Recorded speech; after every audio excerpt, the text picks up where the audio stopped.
Sejam muito bem-vindos. Ananias chegando, a Giovana, a Rafaela, a Ludmila, Marcele, querida, boa noite. Sara, Lana Firme e Forte, ó, boa noite, José Augusto, ó, Gustavo, a Júlia, Maria Clara, ó, sejam todos muito bem-vindos. Boa sexta-feira para vocês, bom restinho de sexta-feira, né, Nicolas? Já estamos ali, ó, finalizando a nossa sexta-feira. Meus amores, hoje a Pro vai dar continuidade à nossa matéria de escolas literárias. Quando começar a aula da Univ, a Pro vai finalizar a parte de memórias de um sargento de milícias e começar hoje, vai dar tempo, a fazer uma introdução. Ah, minha voz é muito calma, Rafaela, dá até paz de escutar. Que bom, minha querida, que bom, que bom. Olha só, e aí nós vamos começar a falar do alienista, do Machado de Assis, hoje. Então, fiquem para a aula da Univ, vai dar super certo, e vai ser uma aula muito proveitosa, eu prometo para vocês, tá bom? Vamos refrescar nossa memória? Quando nós estávamos falando na aula passada, nós falamos de quinhentismo, confirma para a Pro, gente, literatura de informação, literatura de catequese, falamos disso, não falamos? Deu tempo de começarmos barroco? Confere, não? Então é hoje. Dentro da literatura do quinhentismo, a Pro chegou a falar do Padre Anchieta, não falamos dele, gente? Isso, então nós finalizamos essa parte. Ótimo, meus amores. Então, matéria novinha em folha, barroco, a Pro vai compartilhar com vocês. Pensa numa matéria importante, gente. E eu sempre digo para os alunos que o barroco é mais importante, às vezes, do que imaginamos.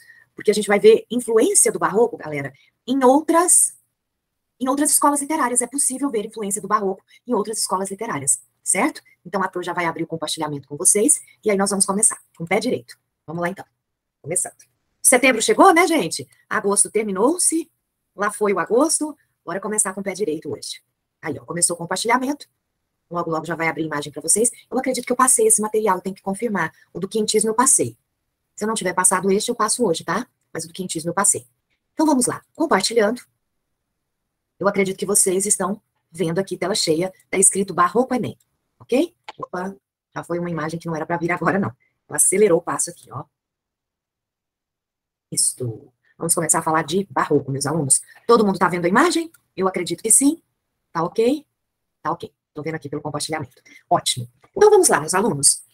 Quando você estuda barroco, a primeira coisa que a Pro vai te dizer é o seguinte: você tem que pensar numa data, porque o barroco ele tem uma data para iniciar aqui no Brasil. Ele inicia no ano de 1601, com a publicação de uma obra chamada Prosopopeia, de um poeta chamado Bento Teixeira. Então, em 1601, Bento Teixeira escreve Prosopopeia. Pro, eu já ouvi falar desse livro e desse poeta.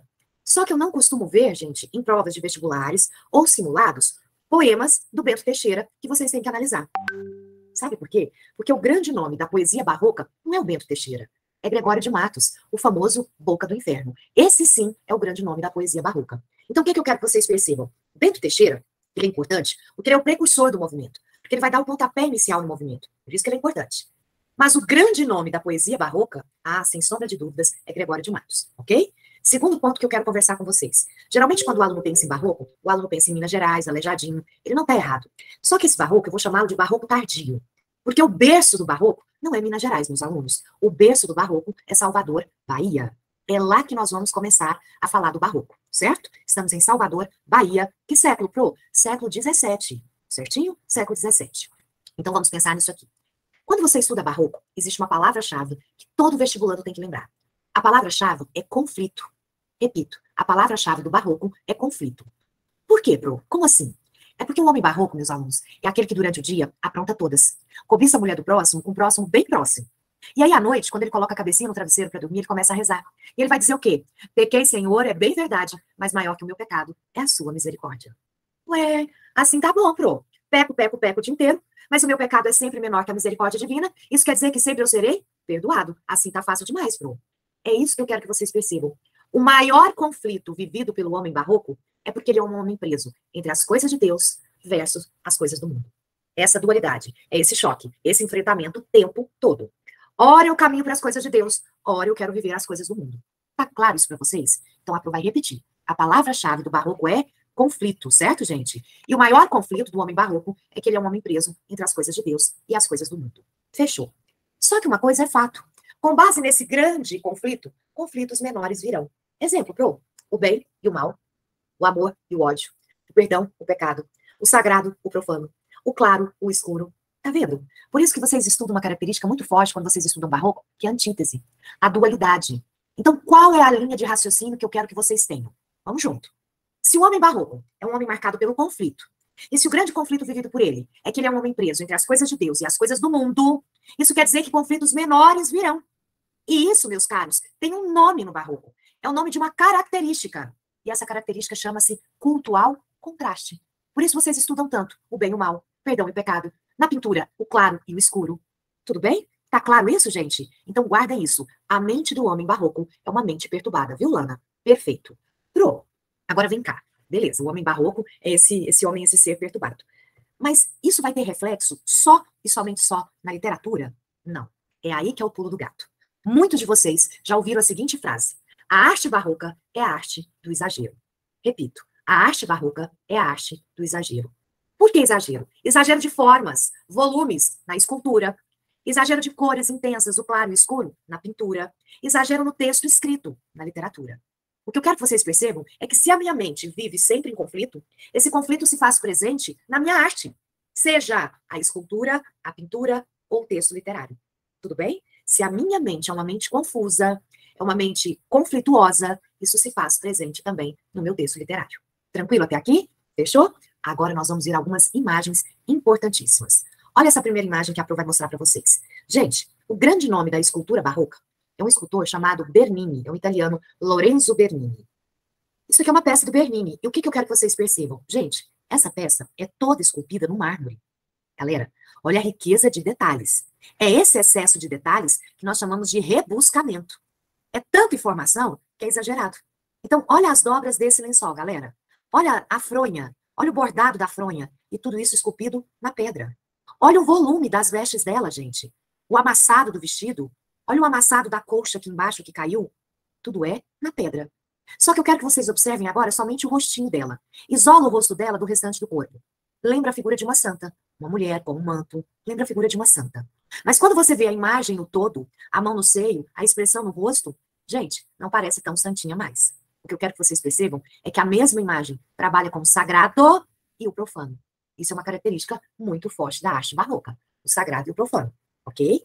A próxima imagem que eu vou mostrar para vocês é um clássico. E todo vestibulando tem que saber que essa imagem existe. Essa imagem chama-se O Êxtase de Santa Teresa. Gente, ela está na igreja de Santa Maria da Vitória, em Roma. Uma igrejinha pequena, gente, no centro de Roma, perto da estação de Roma, Termini, a estação romana. E é uma imagem também toda feita no mármore. Ela é gigante, gente. Ela fica presa a cabos de aço. Então ela está flutuando. Vocês vão ver que é Santa Teresa. Olha só a dobra, gente, do manto dela. E tem um anjo. E esse anjo com uma flecha na mão. Então tem a primeira versão, que é esse anjo, que traz essa flecha, acerta essa flecha em Santa Teresa. E o êxtase seria o êxtase do amor divino. Mas para muitos, isso não é um anjo. Isso é um cupido. Ele está muito sensual, não está com cara de anjinho, não, ó. E que essa flecha seria o símbolo do falo masculino, do órgão genital masculino. E que a expressão de êxtase de Santa Teresa não seria o êxtase do amor divino, mas o êxtase do amor carnal. Vamos trocar uma ideia sobre isso, gente? É a hora que quando eu estou em sala de aula, muito aluno olha para mim e fala assim, aqui, tá suspeito mesmo, a Marcela. Marcela, muito aluno olha para mim e fala assim, não fizeram isso com a Santa não, né, Pro? Acho que fizeram. Acho que sim. Êxtase de Santa Teresa. Ela estampa o prazer, a Rafaela, não é, Rafaela? Então tá conversando muito com o profano, não tá? Perfeito? Isso é uma imagem de Lorenzo Bernini. Agora, nós vamos na pintura, meus alunos. E na pintura, eu quero que vocês olhem essa imagem aqui, muito famosa. Isso é um Caravaggio, meus alunos. Caravaggio, o espanhol, é o grande nome da pintura barroca. Então, o grande nome da escultura, Lorenzo Bernini, o grande nome da pintura, Caravaggio. Ok? E esse quadro Tomé, gente, ele é um quadro que mostra muito a ideia do claro e do escuro, mesclada com a temática religiosa. Vocês vão lembrar que quando Cristo morreu, ele ressuscita e ele reaparece a seus apóstolos. Mas a primeira vez que ele reaparece, não estavam todos os apóstolos juntos. Os demais contaram para Tomé que não estava, que o mestre voltou, que o mestre estava vivo. Tomé não acredita de jeito nenhum, meus alunos, e diz, eu vi o mestre ser crucificado, nós sepultamos o mestre. Olha, eu só acredito vendo. E tem mais, eu ainda tenho que colocar o dedo na chaga de Cristo. Alguns dias depois, Cristo reaparece agora com os 12 apóstolos reunidos. E chama Tomé. Tomé, se aproxime. Toque nas minhas chagas. Tomé se aproxima e toca. E Cristo vai dizer, Tomé, feliz o homem que não precisa ver para crer. Triste é aquele que só crê no que vê. Isso está no Evangelho de São Mateus. Perdão, de São Marcos. Evangelho de São Marcos. Olha que forte essa imagem, gente. É muito forte. Ao claro e escuro, e eu tenho a questão do sagrado. Agora a Pro vai mostrar uma imagem da arquitetura barroca. Isso aqui é a catedral, né? Basílica de São Pedro, em Roma. E uma característica forte do barroco são as praças. Eu tenho igrejas deslumbrantes, mas há uma continuidade na arte na praça. E a Basílica São Pedro é um bom exemplo do quanto a praça vem para coroar essa imagem, né, da igreja. Então, o quanto a praça é importante para, como se fosse um adorno, como se fosse um enfeite para a igreja. Catedral de São Pedro, certo? E para encerrar essa parte de imagens, eu quero que vocês olhem essa imagem aqui. Essa aqui, gente, está na Bahia. É a famosa Igreja de São Francisco da Bahia. Gente, levou-se, olha só, 40 anos para decorar essa igreja. Gastou-se cerca de 800 quilos de ouro na decoração da igreja. E quando o aluno se surpreende, quando eu digo isso em sala de aula, eu sempre comento. Se Portugal deixou para uma igreja brasileira 800 quilos de ouro, gente, imagina quanto ouro Portugal não levou, certo? Eu costumo dizer que assistir missa nessa igreja é uma covardia, porque você presta atenção em tudo, menos no padre, gente. É muita informação. É toda esculpida na madeira e pintada a ouro. Mas tem uma curiosidade. Quando você está próximo ao altar, você vai ver muito aquele anjinho, bochechudinho, barroco, carinha do bem. Quando você se afasta do altar, nas pilastras laterais, você vai ver muito anjos em tamanho de um homem, segurando a pilastra assim, galera, e eles já não estão com a cara mais simpática do mundo, não. E quando você chega na porta principal, que dá acesso à rua, você olha para o teto, tem um anjo de vestes vermelhas e chifres. O que eu quero que você observe? Onde está o homem barroco? O homem barroco está no meio. Quanto mais ele se aproxima do altar, mais ele se aproxima das coisas de Deus. Anjinho, bochechudinho, carinha do bem. Quanto mais ele se aproxima da porta, que dá acesso à rua, mais ele se aproxima das coisas do mundo. Por isso o anjo de vestes vermelhas e chifres. Ok, meus alunos, deu para começar a ter uma ideia pela arte? Como eles pensam em tudo, né? Tudo, Isabela, é impressionante. Tem uma igreja, gente, que eu acho essa igreja, assim, fenomenal para a arte.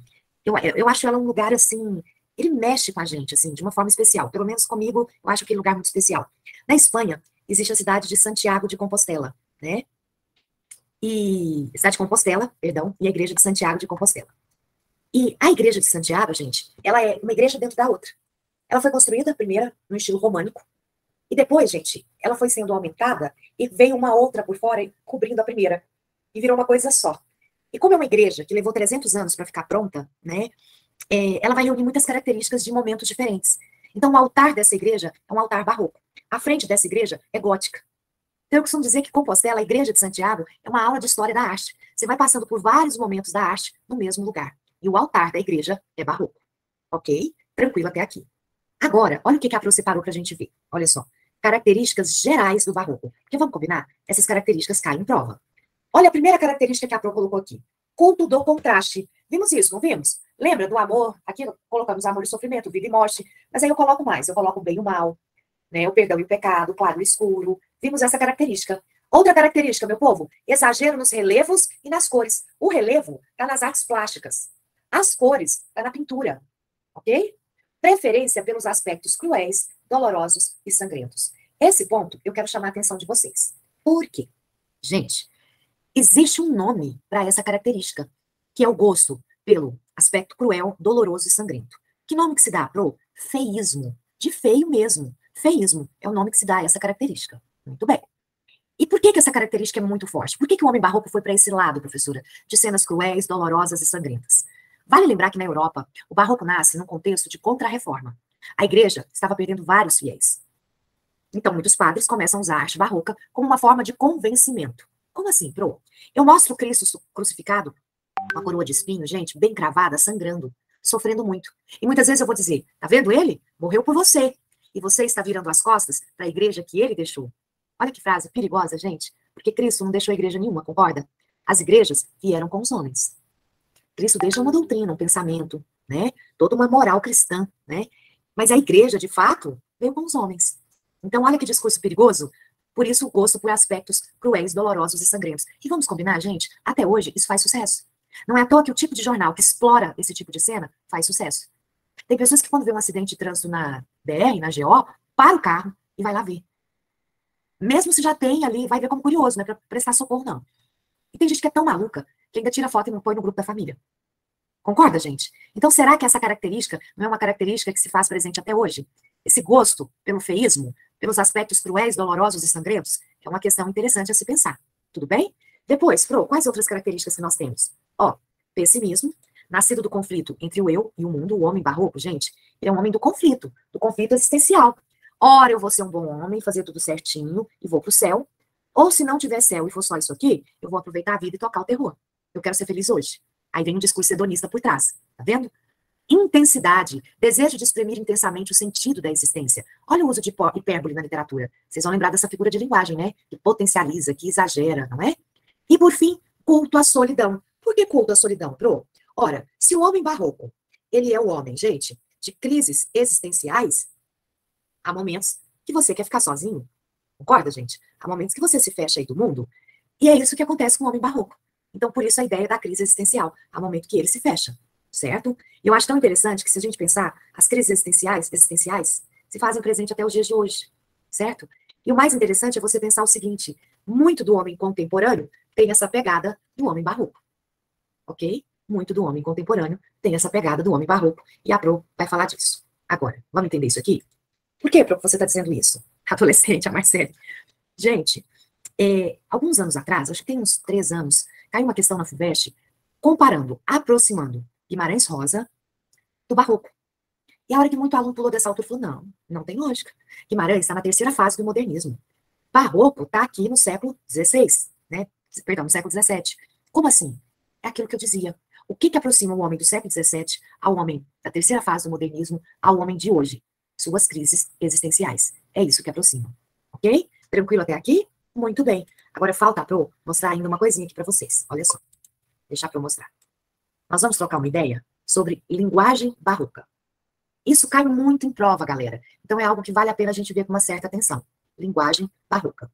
Vamos dar uma olhada nisso? A linguagem barroca, ela se subdivide. Ela pode ser cultista ou ela pode ser conceptista. Gente, quando você vê a palavra cultismo, logo de cara na sua cabeça vem a ideia de culto. E é isso que tem que vir. É porque é uma linguagem, gente, mais rebuscada, culta, extravagante, exagerada, também conhecida como gongorismo, por conta do espanhol Góngora, que fez muito uso dessa linguagem. O que eu quero que vocês percebam? Quando o poema possui uma linguagem cultista, ele é um poema que privilegia o jogo de palavras. Primeiro, eu trabalho com o jogo de palavras, para depois eu trabalhar com o sentido disso. Professora, me dá um exemplo.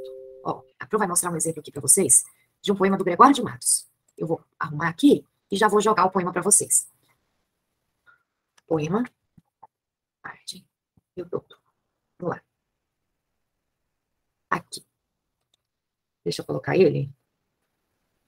Deixa eu ver se eu consigo. Vou pegar uma estrofe para vocês verem. A Pro vai até aumentar aqui. E de bater o olho, vocês vão falar, ah, isso aqui tá na cara que é cultismo. Isso aqui o cara tá querendo privilegiar o jogo de palavras. Perdão. Vamos lá.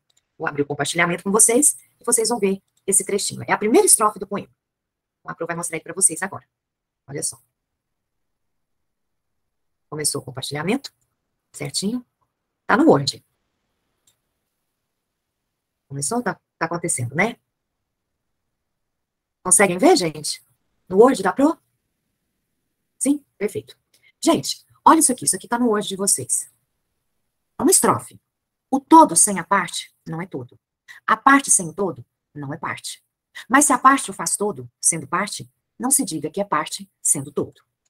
Pergunto a vocês, meus alunos, de cara, o que vocês sentiram ao ler essa estrofe?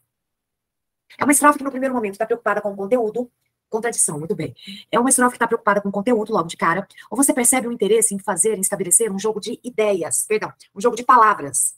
Isso, Eduarda, é jogo de palavras. E quais palavras ele está jogando? Parte e todo, concorda, gente? Muito bem, dá ideia de contraste. Só que agora eu vou ajudar vocês a compreenderem melhor aquele trecho, porque eu vou substituir o quê, Pro? Onde é todo, é Deus. E onde é parte, é o homem. Vê se melhora. Deus sem o homem não é Deus. O homem sem Deus não é homem. Mas se o homem o faz Deus, sendo homem, não se diga que é homem sendo Deus. Melhora, gente. Isso é porque só está um trecho do poema. O que eu quero que vocês percebam, aqui ó, Marcele, o que eu quero que vocês percebam é que o poema todo ele vai trabalhar a ideia de que o homem é parte de Deus. Deus é o todo. E não dá para pensar em Deus sem pensar no homem. E não dá para pensar no homem sem pensar em Deus. Porque se o homem é parte de Deus, eu não consigo desvincular. Eu não consigo ver como coisas distintas. E sim, é parte. Tudo bem, moçada? Então, o que eu quero que vocês percebam? É um poema que supervalorizou o jogo de palavras. Diferente desse aqui, gente. Olha o que a Pro vai mostrar. Vou voltar lá no nosso PowerPoint. Porque eu quero mostrar a primeira estrofe desse poeminho do Gregório aqui. Olha o poeminha, gente. Esse é o poeminha do Gregório que mais aparece em vestibular. Pensa num poema que cai em prova, é o poema Jesus Cristo. Vamos pegar só a primeira estrofe? Pequei, Senhor, mas não porque hei pecado, da vossa alta clemência me despido. Porque quanto mais tenho delinquido, vós tenha a perdoar mais empenhado. Gente, vamos traduzir? Pequei, Senhor, mas não é porque eu pequei que eu estou dispensando a sua piedade. Porque quanto mais eu tenho errado, e errado feio, por isso ele usa o termo delinquido, é um termo que potencializa o erro. Vós, quem é vós? Jesus Cristo, tenha a perdoar com mais empenho. Meus alunos, pergunto para vocês, essa linguagem deste poema é cultista? Não, é conceptista, marcada pelo jogo de ideias, de conceitos, seguindo um raciocínio lógico, racionalista, com uma retórica, com uma argumentação aprimorada, também conhecida como quevedismo, por conta do espanhol Quevedo. O que eu quero que vocês percebam, gente? Naquele poema, eu começo dizendo, eu pequei, Senhor. Mas não é porque eu pequei que eu estou dispensando a sua piedade, não. Sabe por quê? Porque eu erro. E quanto mais eu tenho errado feio, vós, Senhor, tem mais empenho em me perdoar. Aqui eu estou trabalhando com jogo de palavras ou jogo de ideias? Jogo de ideias. Ficou claro, gente? O que eu quero que você perceba é que o cultismo, num primeiro momento, eu me preocupo com jogo de palavras. Eu quero mostrar que eu tenho domínio da língua, que eu tenho uma linguagem culta e extravagante, uma linguagem rebuscada. O conceptismo, ele vai trabalhar com um jogo de ideias, que é esse raciocínio lógico, que são conceitos, que são argumentos. Vocês vão ver que os poemas conceptistas do Gregório são poemas extremamente argumentativos. Cultismo mais interessante. Você gosta mais, Marcele? Dá mais trabalho, né? Quebra mais a cabeça. Você acha o conceptismo muito direto, Marcele? É isso? Deve ser isso, né? Bem mais direto. Gente, eu nunca me esqueci de um dia em sala de aula, era uma turma de curso. Aí um colega virou pro outro e falou assim, ensinando barroco pro outro. Ó, cara, quando você lê um poema e não entender nada, é cultismo. Quando você entender alguma coisa, é conceptismo. Aí tinha um outro colega escutando e falou assim, então lascou, porque pra mim tudo é cultismo, porque eu nunca entendo poema nenhum. Gente, mas eu escutei aquilo, eu falei, não acredito no que eu tô escutando, não. A linha de raciocínio do menino. Quando você não entender nada, é cultismo. Aí eu contei isso numa outra turma, os meninos da outra turma é errado e não tá, professora. Olha só, gente. As meninas tá aqui mais faz sentido. A Nicole, eu na vida. Gente, ficou claro isso para vocês, esse aspecto da linguagem? Achou coerente, né, dona Josiele? Tá certo. Vamos caminhar só mais um pouquinho, porque nós temos 5 minutinhos de escolas literárias ainda, ok? Gente, eu quero mostrar para vocês isso aqui. Olha só. Eu gosto muito desse material aqui. Um mapinha mental. A primeira coisa que eu chamo a atenção para vocês é aqui no contexto histórico. Antes que o menino tenha um ataque de pelanca e caia duro, deixa eu explicar por que está isso aqui. Contexto histórico, século XVII. E você vai ver setinhas dizendo Idade Média, feudalismo, teocentrismo. Pro, isso não é do século XVII. Parabéns, meu aluno. Isso é para dizer que este homem do século XIX ainda tinha um pensamento mais retrógrado, um pensamento ainda teocêntrico, um pensamento mais medieval, tudo bem? Ele está no século XVII, mas a cabecinha dele está lá atrás. Mas embaixo, olha o que a Pro tem aqui. O que ocorre na Bahia? Ciclo da cana-de-açúcar, ok, século XVII. Invasões holandesas, ok, século XVII. Professor, o que tem a ver ciclo da cana-de-açúcar com o barroco? Tem a ver por causa de Gregório de Matos, que vem de uma família de senhores de engenho, que conheceu o auge do engenho e vai conhecer o declínio do engenho, quando o nosso açúcar começa a concorrer com o açúcar das Antilhas, ok? Invasão holandesa, Pro, tem a ver com Padre Antônio Vieira. Padre Antônio Vieira, ele é o cara do sermão. E logo, eu peço para vocês guardarem essa informação que eu vou te dar. Ele é o grande defensor da linguagem conceptista. Eu sou um padre, a minha linguagem tem que ser clara. O que adianta eu falar e ninguém entender nada? Para ele não adianta nada. A pessoa entrar da igreja e sair do mesmo jeito. Então eu tenho que ter uma linguagem clara e argumentativa. Guardem isso, gente. Padre Antônio Vieira é o cara do conceptismo, ok? Quais os autores, Pro, que eu vou estudar no Barroco? O Antônio Vieira, que vai se destacar por essa modalidade de texto, que é o sermão, tá vendo aqui embaixo? E eu tenho na poesia o Gregório de Matos, que tem um apelido carinhoso, Boca do Inferno, que vai se destacar pela poesia. E todo vestibulando tem que lembrar que a poesia do Gregório é dividida em 3 partes. Ele fez poesia lírica, ele fez poesia religiosa, ele fez poesia satírica. E é essa poesia satírica que garante a ele o apelido carinhoso de Boca do Inferno. Ok? Tranquilo até aqui, meus alunos? Sem problemas? Posso ir aqui nessas características ao lado? Ok, né? Então vamos lá nas características. Olha o que a Pro colocou aqui do lado. No Barroco, existe um conflito entre o corpo e a alma. Entre as coisas de Deus, olha a alma, e as coisas do mundo, que é o corpo. Uma coisa que angustia muito o homem barroco é o fluir do tempo, a brevidade da vida. Por que isso traz angústia? A vida é breve, então eu vou usar a vida para ser uma boa pessoa, para quando morrer conseguir um lugarzinho no céu. A vida é breve, e se não tiver céu? E se for só essa vida e acabou? Uhul, quero tocar o terror. Tudo bem, gente? Então por isso que o fluir do tempo causa tensão, causa angústia existencial. E por isso que o homem barroco acaba tendo uma preocupação com a morte. Tranquilo até aqui, meus alunos? Dá um ok para a Pro. Tranquilo? Muito bem. O que é que vai acontecer na semana que vem para a gente fechar barroco? Eu vou falar dos autores. Nós vamos ver Gregório e nós vamos ver o padre Antônio Vieira. Tudo bem, gente? Podemos então começar o nível agora? Com o pé direito? Porque vamos até começar a falar do alienista hoje. Certinho? A Sara, yes! Então vamos lá, né, Sara? Gente, eu vou compartilhar aqui o material do Memórias de um Sargento de Milícias com vocês. Aqui. Nós estávamos na parte de enredo, não é isso? Então a Pro vai colocar aqui. Já vou chegar aqui no ponto. Ó. Enredo. E eu lembro mais ou menos onde paramos. Porque quando paramos, apareceu a Maria Regalada, não apareceu, meus alunos? Conta pra Pro se ela apareceu. Isso, não foi? Foi a prisão do Leonardo, o abençoado, ó. Que foi preso de novo. Aqui. Então vamos lá. Ó. Paramos bem aqui. Então eu vou refrescar a sua memória. O Leonardinho, gente, ele virou turista na prisão, né? Porque ele apronta todas. E vocês vão lembrar que ele foi preso a última vez porque ele deveria ajudar o Major Vidigal a prender um bicheiro. Ele não ajudou, pelo contrário, ele foi ajudar o bicheiro. Então, para o Major Vidigal, aquilo foi a gota d'água, ele seria preso e chicoteado. Muito bem. Aí o que acontece? Tivemos uma comissão de mulheres que foram até o Major Vidigal para pedir a soltura do nosso Leonardinho. A Dona Maria pediu, ele não aceitou. A comadre pediu, ele não aceitou. Mas finalmente apareceu Maria Regalada, um grande amor de Major Vidigal. E aí ela cochicha no ouvido dele, e não é que o homem resolve soltar o nosso Leonardinho? Olha que interessante. Então agora, o nosso Leonardinho vai sair. Quando ele sai, gente, tem uma coisa que eu acho bem importante comentar com vocês. O José Manuel, guardem isso, gente, ele é um péssimo marido. Sempre foi um péssimo marido para Luizinha. Só que Deus foi bom com a Luizinha. Como assim, Pro? José Manuel teve um ataque fulminante dentro de um cartório e morreu. Ele entrou numa demanda, olha só que doideira, gente, uma demanda judicial contra a Dona Maria por questões de terra.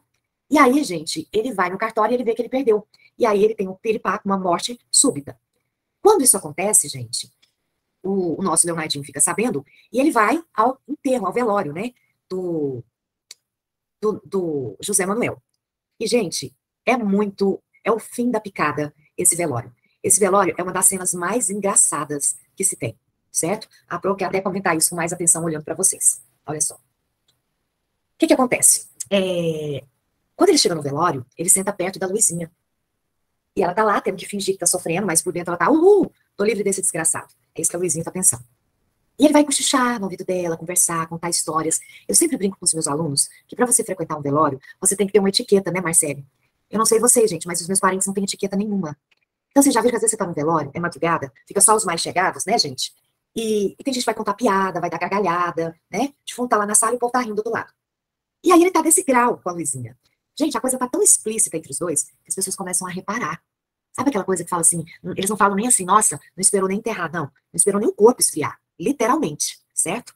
E esse chamego todo deixou bem claro que os dois poderiam sim ainda viver uma grande história. São jovens. E não é que isso vai acontecer? Sério, Pro? Vai acontecer. O nosso Major Vidigal vai dar uma promoção pro Leonardinho. Para ele casar, não dá para ele ser um granadeiro, um soldadinho. Ele foi nomeado sargento de milícias. Ó que chique. É como se ele fosse um investigador da Polícia Civil. E aí, gente, ele vai casar com a Luizinha. E quando ele vai casar com a Luizinha, o pai dele, o Pataca, chama o filho para entregar a herança do padrinho, que está religiosamente guardada. Então, o nosso Leonardinho vai casar, vai receber herança, receber uma promoção no trabalho, ele entrou nos eixos. Assim esperamos, não é? E aí a Pro vai mostrar para vocês a cena final. Eu quero até colocar aqui o PDF do finalzinho para vocês, olha só. Memórias. Milícias, PDF. Aqui, eu vou abrir o PDF para vocês. Vamos lá. Ó, gente. Vou até aumentar esse PDF aqui e vai ficar melhor para vocês lerem. Ó. Aqui.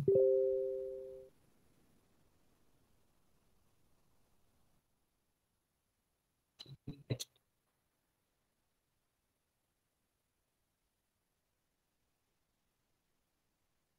Aqui, gente. Diz assim. Ó. O segredo que Maria Regalada dissera ao ouvido do major, no dia em que fora acompanhada por Dona Maria e a comadre, pedir pelo Leonardo, foi a promessa de que, se fosse servida, cumpriria o gosto do major. Está, pois, explicada a benevolência deste para com Leonardo, que fora ao ponto de, não só disfarçar e obter o perdão de todas as suas faltas, como de alcançar-lhe aquele rápido acesso de posto. Fica também explicada a presença de Major em casa da Maria Regalada, ou seja, que estão morando juntos. Depois disso, entraram todos em conferência. O Major, dessa vez, achou o pedido muito justo, em consequência do fim que se tinha em vista. Com a sua influência, tudo alcançou, e em uma semana entregou ao Leonardo 2 papéis. Um era sua baixa de tropa de linha, o outro, sua nomeação de sargento de milícias. Além disso, recebeu Leonardo, ao mesmo tempo, carta de seu pai, na qual chamava para fazer a entrega do que lhe deixara seu padrinho, que se achava religiosamente intacto. Passado o tempo indispensável do luto, o Leonardo, em uniforme de sargento de milícias, recebeu-se na Sé com Luizinha, na igreja da Sé, assistindo à cerimônia a família em peso. Daqui em diante, aparece o reverso da medalha. Seguiu a morte de Dona Maria, a do Leonardo Pataca, e uma enfiada de acontecimentos tristes que pouparemos os leitores, fazendo aqui o nosso ponto final. Olha só, meu povo, o que é que eu quero que vocês observem, gente? Professora, eu acho que eu entendi o que salva de romantismo nesse livro. Os 2 personagens, Major Vidigal e o Leonardo. Vamos combinar? Porque o Pataca também, porque o Pataca casa com a Chiquinha, vai ter a vida dele pra lá, vai estar feliz. Isso, Sara. O Major Vidigal ficou com a sua Maria Regalada e o Leonardo ficou com a sua Luizinha. Então, o amor venceu, né, gente, no final. Esse cara perdido, inconsequente, irresponsável, de repente vai entrar nos eixos. E claro que o Major Vidigal contribuiu muito para isso, colocando ele nos eixos, né? Dando a ele a nomeação de sargento de milícias. Ó, então agora você vai virar gente. Essa é a proposta do Major Vidigal. Só que eu quero que vocês percebam uma coisa. É um final diferente. Porque olha o que o narrador diz. Depois do casamento, aconteceu a morte de Dona Maria e a do Pataca. E uma enfiada de acontecimentos tristes, que pouparemos os nossos leitores, fazendo aqui o nosso ponto final. Então vem a pergunta, nossa, se depois de 2 mortes, que tanto de acontecimento triste pode ter vindo no pacote? Não sabemos. Porque se o narrador descreve isso aqui a mais, gente, isso aqui de desgraceira nessa história, essa história deixa de fato, ela não cabe mais no romantismo. Então, tiveram que fazer isso aqui para que essa história coubesse no romantismo. Então, pouparemos os nossos leitores, fazendo aqui o nosso ponto final. Tá claro isso para vocês? Então, o amor venceu? Venceu. Leonardinho é um pícaro? É. Malandro, aprontou a narrativa inteira. No final, ele se redime. No final, ele entra nos eixos. Tranquilo até aqui, meus amores? Tá ok? Memória de um sargento de milícias? Sim, Josiele venceu. Tudo ok? Podemos caminhar? O que vai acontecer? Essa semana, eu vou mandar para a escola uma lista com alguns exercícios de VOF e objetivos, não só VOF. Então, se classifica no romantismo. Sim, Marcele, qualquer vestibular que te perguntar de qual escola literária, Memórias de um Sargento de Milícias pertence, você vai marcar sem pestanejar romantismo. É uma obra de 1854. Porém, é uma obra pré-realista. Isso quer dizer o quê? Que ela está conversando, ela está antecipando características de um realismo que só vai chegar em 1881. É ou não é uma obra à frente do seu tempo? É uma obra à frente do seu tempo. Tá claro, minha querida? Tranquilo? Sim, tanto que o fato do Leonardo ser malandro. Porque se ele fosse um herói romântico, né? Tira a imagem de príncipe totalmente. Lembra, Marcele, que quando nós começamos as aulas de análise de memórias de um sargento de milícias, a prof ficou 2 aulas só em estrutura. E uma das coisas que na estrutura nós batemos muito na tecla é que esse livro, ele é escrito sem os adornos. O que é um adorno? É um enfeite. É uma maquiagem. Então é um livro escrito sem os adornos do romantismo. É uma obra do romantismo? Sim. O amor venceu no final? Sim. Mas se colocarmos na balança, temos muito mais realismo que romantismo. Porém, o realismo ainda não existia.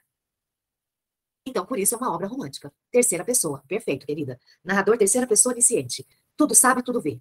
Ok? Tranquilo até aqui? Vamos começar a falar de O Alienista, do Machado de Assis? Vamos? Deixa eu só ver se eu tô com ele já aqui no ponto, para a gente começar a falar dele. Olha só. Temos que trocar uma ideia sobre O Alienista. Bom.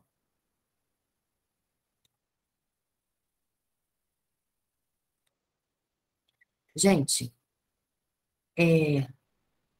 antes de chegar nisso aqui, eu quero mostrar um pouco de realismo para vocês. Aqui. Onde está você, realismo? Ah, pronto, não está enxergando nada, viu, gente? Olha que beleza. Acho que tá. Aqui, só um instantinho. Vou tentar abrir. Se eu não conseguir abrir por aqui, não tem problema, não. Eu abro, eu deixo ele aberto já para a próxima aula. Tudo bem? Deixa eu ver. Por aqui, pelo meu, eu não estou conseguindo abrir. Mas não tem problema, não. A gente vai começar a falar de realismo, tá? Eu vou abrir por aqui, porque eu vou falar a sequência que vocês vão receber no material. Eu vou abordar pela sequência que está no material que vocês vão receber. Então, olha só, eu vou abrir por aqui. Ó, isso. Vamos lá, meu povo. Hoje tá aqui. Realismo. Eu vou aproveitar, porque é uma escola literária que a gente ainda vai ver, né? Mas não tem como eu começar a falar do alienista sem falar de realismo com vocês, né, gente? Fica inviável. Então, eu vou começar a falar de realismo, preparar o terreno. Muito bem? Aqui, ó. Até porque tem aluno que gosta de anotar algumas coisas que a Pro fala. Gente, quando você estuda o Alienista é uma obra publicada em 1881/82. Então é o início do realismo, é bem o início. Porque o realismo começa em 81, com Memórias Póstumas de Brás Cubas. O que eu quero que vocês percebam para o nível? Eu acho que é uma leitura muito interessante para vocês pensarem para o nível. Quando você estuda o romantismo ele é idealizado. O romântico vê o mundo pelo filtro da emoção, da idealização. É assim que o romântico enxerga o mundo. Então, o que eu quero que vocês percebam? Quando eu chego no realismo, aquela máscara que tampa tudo, aquele filtro que faz eu ver o mundo de maneira idealizada, é retirado dos meus olhos.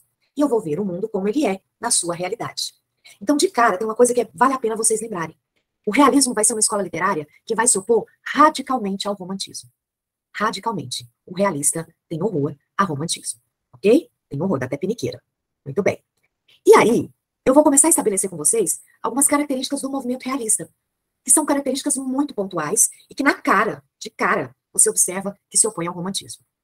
O romantismo ele tinha uma característica que era a subjetividade. Gente, se o romântico é subjetivo, o realista vai ser o quê? Objetivo. Então, isso é uma característica forte. Então, para quem está anotando, primeira característica, objetivismo. O realista, ele não faz voltas, ele não faz rodeios. Eu vou usar um termo que os meus alunos usam muito em sala de aula. Ele não enche linguiça, ele vai direto ao ponto. Então, a objetividade é uma característica do realismo, e é a primeira que a Pro está falando. A segunda, vocês vão anotar, para quem está anotando, você vai colocar assim, ó, descrições e adjetivações objetivas. Então, tudo que eu vou descrever e tudo que eu vou adjetivar, eu vou ser muito objetivo no que eu estou dizendo. Eu vou dar um exemplo para vocês. O José de Alencar, no romantismo, tem livros que ele usa um capítulo inteiro, meus alunos, para descrever uma cortina. Aí você termina de ler o capítulo e fala, acabou o capítulo? Era só a cortina? Era só a cortina. Não acontece mais nada. No realismo, se Machado de Assis descrever uma cortina, tem um objetivo para isso. Ou tem alguém escondido atrás da cortina, ela vai cair, ou ela vai pegar fogo, alguma coisa vai acontecer. Então, eu tenho descrições e adjetivações objetivas. Né, Ana? Muito bem. Terceira característica, gente, para quem gosta de anotar. Machado é esperto, né, Ana? Linguagem culta e direta. Isso se opõe ao romantismo? Totalmente. Que dia que romântico teve linguagem direta? Romântico é o cara dos rodeios.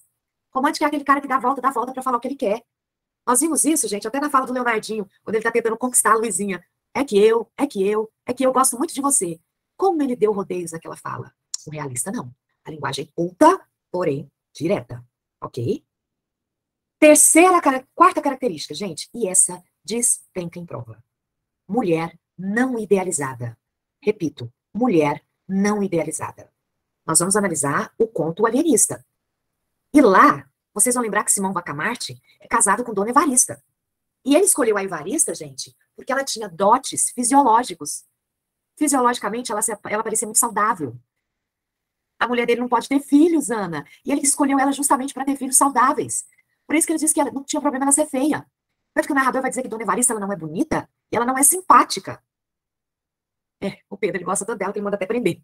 Repete depois de novo, só para eu saber se eu anotei certo as 4 fatores. E isso, Marcelo, ele a trata com desprezo. Ela não é bonita nem simpática. Chega ao ponto dele falar assim, olha, que bom que a minha mulher é feia. Assim ela não toma tempo. Assim eu não vou gastar meu tempo ali admirando a beleza dela. Eu posso gastar meu tempo com os estudos. Viu, gente? Ele nem sente falta dela, Marcelo, quando ela vai pro Rio de Janeiro. O que eu quero que vocês percebam é o seguinte, se o cara tá pensando em seguir a vida acadêmica, casa com mulher bonita, não. Tem que ser mulher feia, gente. Que aí você foca nos estudos. O Boticário sente a falta da esposa. O Simão, não. Tá? Quem pediu para repetir? Primeira característica, objetivismo. Segunda característica, descrições e adjetivações objetivas. Descrições e adjetivações objetivas. Terceira característica, linguagem culta e direta. Ah, Ana, ninguém vai casar comigo, então. Ô, Ana, linguagem culta e direta. E depois a próxima característica, gente, mulher não idealizada. Mulher não idealizada. Muitos de vocês vão lembrar de um conto do Machado de Assis chamado Missa do Galo. E no Missa do Galo, o narrador, que é um personagem, um Nogueira, ele vai caracterizar a personagem Dona Conceição. Ele vai dizer, Dona Conceição não era bonita nem feia. É aquilo que podemos chamar de uma pessoa simpática. A dona Evarista do Simão, o que o narrador vai dizer? Ela não é bonita. E ela também não é simpática. Relaxa, Daniel, toda panela tem sua tampa, até a frigideira. Gente, vocês são muito conselheiros, né? Amorosos com os amiguinhos, né? Então, o que eu quero que vocês percebam? Frigideira pega dos outros. Gente do céu, olha só, a frigideira pega a tampa dos outros. Gente, mas vocês estão, hein, pra maldade no coração, né, Ananias, Ludmila? Vocês gostaram da baixaria, né, gente? Eita, Lelê. Estamos chegando no finalzinho, na reta final da nossa aula. Trem de escamba. Vamos lá. Voltando aqui. Sextou, né, Ludmila? Se não tem baixaria, não tem graça, tá certo. Gente, voltando aqui. Ficou claro, então, essa ideia? Se no romantismo elas são idealizadas, aqui elas não são idealizadas. Próxima característica, e essa é pancada. Olha a característica. Amor e outros sentimentos subordinados ao interesse social. Isso tudo no realismo, Daniel, essas características que eu estou dando. Vou repetir essa última, ó. Amor e outros sentimentos subordinados aos interesses sociais. Eu vou puxar pelo meu e-mail para eu abrir isso aqui para vocês. Só um momentinho que a Pro vai fazer isso aqui. Porque aí vai ficar bom para vocês também. Vamos entender. Como pode? É possível, gente? O amor está subordinado ao interesse social? É possível ter amizade baseada em interesse social? É isso que o Machado de Assis vai alegar. Certo? Então a Pro vai mostrar aqui para vocês. Ó, até hoje, a Ana Júlia concorda. Até hoje. Vamos lá, Ana. Aqui. Deixa eu ver se vai abrir. Hoje eu não sei por que aconteceu, que tá uma preguiça essa minha internet hoje. Algo de errado aconteceu. Eu vou falando enquanto isso, tá bom? Pode ser? A hora que estabilizar, eu mostro pra vocês. Amor e outros interesses. Amor e outros interesses não, né, gente? Amor... Aqui, deixa eu abrir de novo. Amor e outros sentimentos subordinados ao interesse social. Gente, vocês vão lembrar de Dom Casmurro do Machado de Assis. Vocês vão lembrar de um personagem chamado José Dias. O José Dias era o agregado da casa do Bento. E vocês vão lembrar, gente, que o José Dias detestava a Capitu. Ele não gostava da Capitu. Tanto que é José Dias que vai dizer que a Capitu tem olhos de cigana, oblíqua e dissimulada. Isso não é um elogio, concorda? Então, para José Dias, o que a Capitu era uma interesseira, pistoleira, que queria dar o golpe do baú no pobre do Bentinho. Essa é a imagem que o José Dias tem da Capitu. Se você lembrar de Memórias Póstumas, vocês vão lembrar de uma cena que o personagem Brás Cubas, adulto, ele tá numa praça e ele encontra com um amigo da infância, chamado Quincas Borba. O Quincas tá mendigando na praça. Ele vai dar um abraço apertado no Quincas e depois ele observa, lá na frente, que o Quincas roubou seu relógio de bolso. O Brás deu dinheiro pro Quincas e o Quincas ainda roubou o relógio de bolso dele. Tanto que o Brás vai olhar e vai falar, desgraçado, pegou meu dinheiro e ainda pegou meu relógio. Boa, Rafaela. Rafaela tá aqui, não sei quem que é mais doido, se é o Bentinho ou a Capitu. É a Capitu porque se envolve com ele, né? Aí, gente, olha só. Isso, o Brás, Josiele, é aquele mesmo. Marcela Mome durante 15 meses e 11 contos de réis. É esse. Aí, o que que acontece? Meses depois, o Brás Cubas está na casa dele, ele recebe uma caixinha com uma carta dizendo o seguinte. Querido amigo Brás, este não é o mesmo relógio que lhe roubei. E sim outro, e de igual valor. Eu espero, com isso, restituir a nossa amizade. Pô, mas o Quincas não era mendigo? Era, mas o Quincas ganhou uma herança. Ele tá podre de rico. Agora o Quincas passa a ser o meu mais novo velho amigo. Tá vendo, gente? Amor e outros sentimentos subordinados aos interesses sociais. Isso é uma característica do realismo. Fechou? Todo mundo entendeu essa característica? Olha a próxima, gente. Vamos lá, então, ó. Próxima característica. Casamento como contrato de interesse e conveniência. Casamento como contrato de interesse e conveniência. Meus alunos, as aparências precisam ser mantidas. Repito, as aparências precisam ser mantidas. Lembra que a Proma estava falando com vocês sobre um conto chamado Missa do Galo? A Conceição do Missa do Galo, gente, ela é casada com o escrivão Menezes. E o Menezes tem o hábito de ir ao teatro uma vez na semana e só voltar no dia seguinte. Viu, gente? Que homem culto, né? Voltado para as artes, né? Muito bem. E aí o narrador vai dizer, só depois eu descobri que esse teatro era um eufemismo. O que Menezes tinha era uma amante fixa. E uma vez na semana, ele dormia na casa da amante. Muito bem. Conceição sabia de tudo? Pobre Conceição. Conceição era uma santa. No início ela chorou, depois ela revoltou, depois ela aceitou e até achou direito, desde que as aparências fossem mantidas. Traduzindo, eu sou a matriz e ele tem as filiais. O Daniel é a tal da cor da mansa. E ele tem as filiais. Beleza, ele pode ter as filiais para lá. Eu sou a matriz. As aparências precisam ser mantidas. Certo, gente? Ficou clara essa última característica que nós falamos, então? Então, repetindo, olha só. Vibes calibrate. Sim, tá claro? Muito bem. Aí, olha só a próxima característica, gente. Pro tá terminando. Essa, quando ela resolver fazer igual, ele endoida. Gente, a próxima característica. Herói problemático. Herói problemático. Pensa numa escola literária para ter gente doida e problemática. Realismo. Olha o Bentinho. Vocês não viram a colega que perguntou aqui? Não sei quem é mais doido. Se é o Bentinho, ele pode falar com todo mundo, mas ela escolheu. Ele escolheu me assumir. É, isso mesmo, Rafaela. Essa é a linha de raciocínio. Lembra que vocês estavam falando aqui que o Bentinho, não sabe quem que é mais maluco? Se é o Bentinho ou a Capitu, porque fica com o Bentinho? A Josiane tá aqui, vocês estão terríveis. Então, Josiane, hoje tá puxado. Puxado, Brasil. Vamos lá. Tem um capítulo muito famoso de Dom Casmurro, que mostra bem o quanto esse herói é problemático e o quanto o realismo se propõe a fazer uma análise psicológica. Gente, o Bento, casado, após a morte do seu melhor amigo Escobar, ele vai ao teatro. Ele vai assistir a peça Otelo, de Shakespeare, que é uma tragédia. Otelo mata sua esposa. Nossa Senhora, Rafael. Atendendo podre, gente. Vamos voltar aqui. Otelo mata sua esposa, e depois que ele a mata, ele descobre que ela nunca o traiu. Imagina o Bento assistindo essa peça. Quando ele chega e vê que a peça é Otelo, ele vai falar assim, olha, gente, nunca li e nunca assisti essa peça, mas estimou-me a coincidência.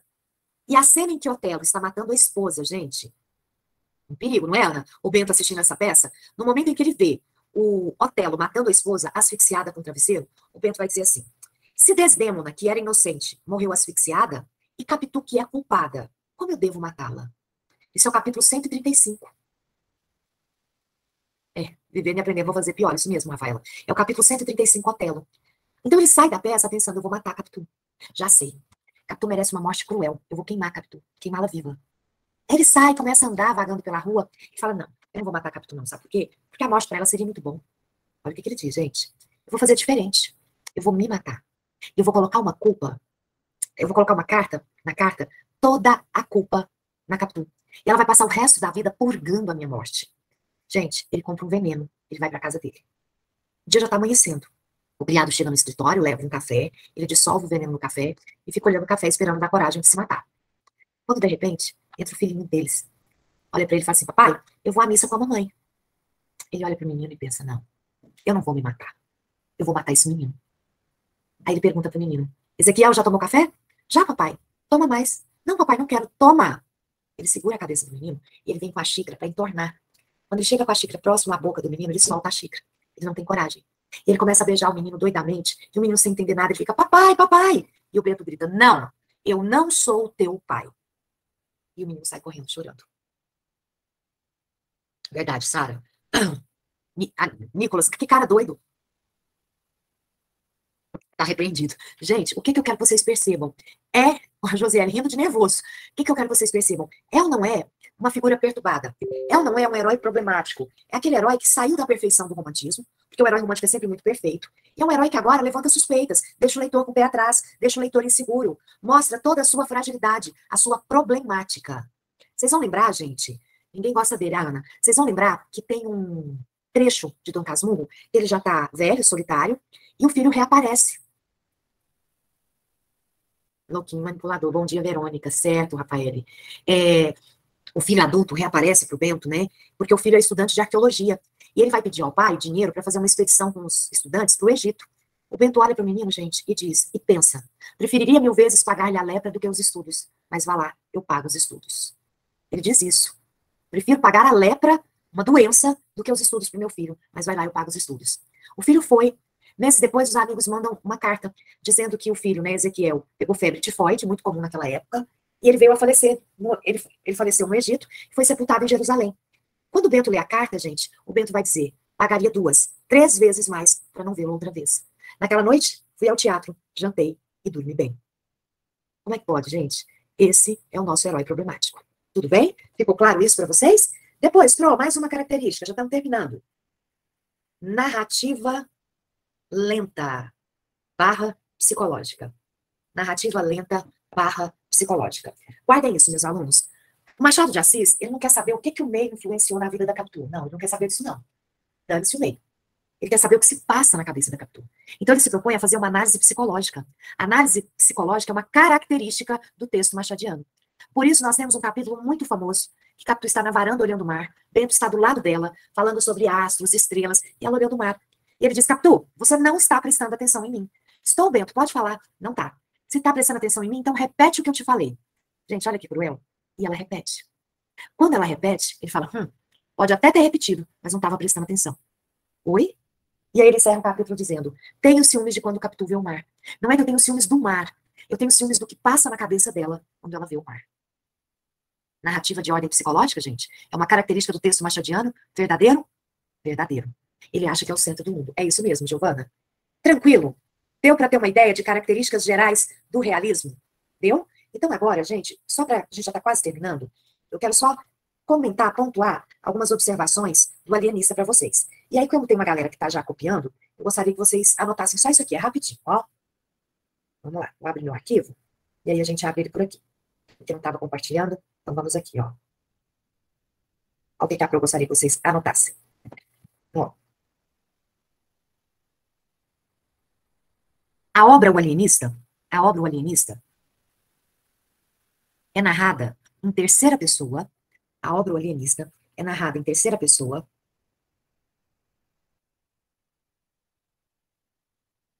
onisciente, barra irônico. Eu preciso falar sobre isso com vocês. É uma obra narrada em terceira pessoa, narrador onisciente, irônico. Narrador machadiano nunca é neutro. Se ele é personagem, ele já não é neutro mesmo.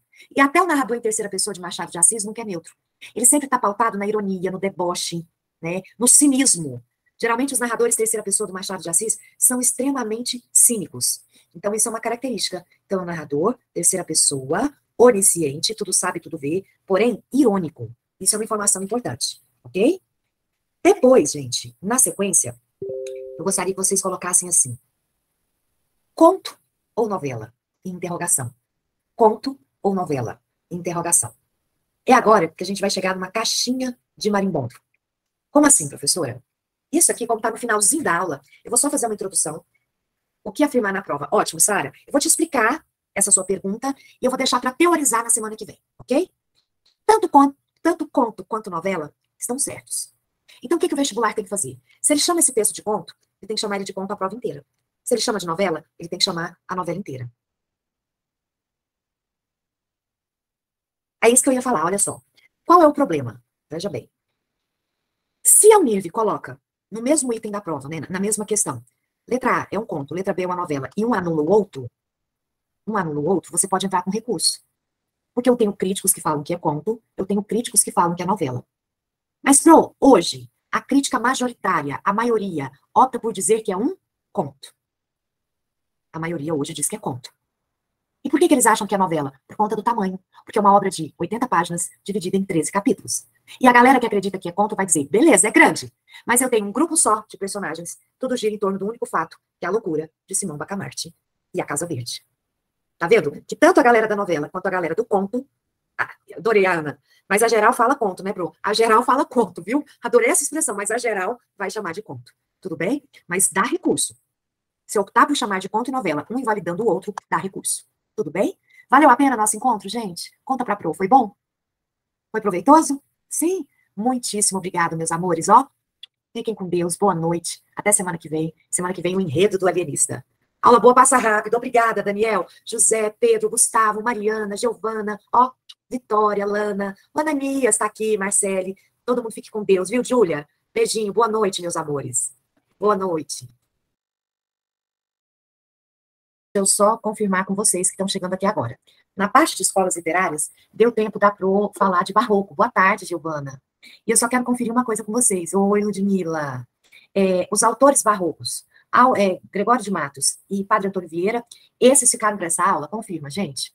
Eu acredito que sim. Isso, ficou só essa parte de autores, não foi? Ludmila, Giovana, isso mesmo, então tá certinho. É porque nós fizemos toda a parte estrutural, de características, para hoje poder falar dos autores. E hoje daremos início à memória dos Sargento Milícias, não, esse acabamos, ao alienista do Machado de Assis. Então, hoje já temos Machado de Assis para nossa aula, certinho? Muito bem. Então, ó, enquanto o pessoal está chegando, olá, Pedro, a Pro já vai montar o nosso material aqui, tá bom? Já estou aqui, é só me chamar, eu só vou fechar a câmera e estou voltando. Então, vamos lá.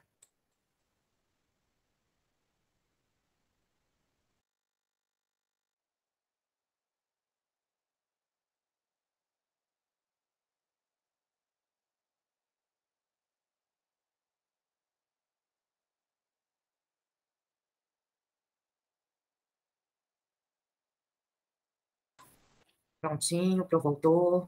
São 6h03, tá? Enquanto o pessoal está chegando, a Pro vai revisar um pouquinho o final da aula passada, tudo bem? Que aí dá tempo da galera ir entrando. Na aula passada, o que nós vimos? Nós estamos estudando um período da literatura chamado Barroco. Esse período está no século XVII, gente. Ele começa no Brasil no ano de 1601, com a publicação de uma obra chamada Prosopopeia, de Bento Teixeira. Vocês vão lembrar que a Pro até comentava na semana passada. É como um aluno falar assim, nossa, mas eu não vejo esse Bento Teixeira em prova, em simulado. Eu vejo sempre Gregório de Matos. Por onde anda o Bento Teixeira? Como eu havia dito a vocês, gente, o Bento Teixeira ele ficou importante por ser o primeiro, por ser o precursor do movimento. Mas, sem sombra de dúvidas, o grande nome do movimento barroco na poesia é o Gregório de Matos e na prosa é o padre Antônio Vieira, ok? Falávamos disso na aula passada. Além disso, a Pro falou com vocês uma outra coisa. Quando você estuda barroco, existe uma palavra-chave. E a palavra-chave do barroco é conflito. Essa é a grande palavra. Porque o homem do barroco ele é uma mente perturbada, é uma mente marcada por conflitos. O homem barroco, gente, é aquele homem que durante o dia apronta todas, cobiça a mulher do próximo com o próximo bem próximo, e à noite, quando ele põe a cabecinha no travesseiro, ele começa a pedir perdão. E esse grande conflito vai gerar conflitos menores, que nós vamos chamar de o bem e o mal, o amor e o ódio, a vida e a morte, o sagrado e o profano, o claro e o escuro. Vocês estão vendo que esses termos tão opostos, isso vai virar uma característica do barroco, que nós conhecemos como culto ao contraste. Então, o culto ao contraste, ele é muito forte no barroco. Além disso, moçada, vimos também que o homem barroco tem gosto pelas cenas cruéis, trágicas, sangrentas, dolorosas. Isso tem um nome, essa característica. Chama-se feísmo. Os vestibulares cobram com esse nome, meus alunos. Feísmo. Por que o homem barroco gosta disso? Se pensar no século XVII, meus alunos, nós estamos no período de Contra-Reforma. E o barroco vai ser uma igreja católica no período da Contra-Reforma. Não vai? Então, o que eu quero que vocês vejam? Muitas vezes, na hora de uma missa, o padre celebrava a missa e dizia assim, tá vendo esse Cristo? Tá vendo o quanto ele sofreu por você? E Cristo lá crucificado. Ele morreu por você e deixou uma religião para você. Gente, aí que mora o perigo, né? Porque Cristo não deixa religião nenhuma. As religiões vieram com os homens, certo? Então, por isso esse gosto por cenas trágicas, cruéis, dolorosas e sangrentas. Por isso que é muito comum a representação do Cristo barroco sofrendo muito, com a coroa de espinho cravada, sangrando, certinho? Tranquilo, não é? Depois, o que a Pro falou ainda na aula passada? Nós falávamos sobre linguagem. A linguagem cultista e a linguagem conceptista. Vimos que cultismo representa o jogo de palavras. É uma linguagem exuberante, extravagante, rebuscada. E vimos que o conceptismo vem de ideias, é o jogo de ideias. É uma linguagem mais argumentativa, mais racional, que preza mais a clareza. Qual é o pega clássico de vestibular? Vocês não vão cair nesse pega. Existe um autor barroco que foi o grande defensor da linguagem conceptista. Guardem isso, galera. Padre Antônio Vieira. Ele é um crítico ferrenho àqueles padres que escreviam ao estilo cultista, que falavam bem, que falavam difícil, mas o povo não entendia, não fazia diferença. Para ele, um padre tem que ser claro, para que a pessoa entre e saia da igreja diferente da forma que ela entrou. Tudo bem? Por isso que ele é um grande defensor do conceptismo. E agora, eu quero mostrar para vocês uma imagem. Aqui, ó. Nós vamos começar o nosso compartilhamento, e aí a Pro vai mostrar isso aqui para vocês. Ó. Tá compartilhando, começando o compartilhamento aqui. Isso. Nós vamos estudar autores. E nós vamos estudar esse cidadão aqui, ó, meus alunos. Ele, o próprio Gregório de Matos Guerra. Tudo bem? Vamos começar a falar do Gregório de Matos? Ó, na aula passada eu acho que deu tempo até dar para fazer uma introduçãozinha bem de leve. Sem sombra de dúvidas, esse é o grande nome do barroco brasileiro. Então, por isso que aqui está o maior poeta barroco, um dos fundadores da poesia lírica e satírica, porque a poesia religiosa, eu já tenho o Bento Teixeira, que foi o precursor do movimento que escreveu primeiro.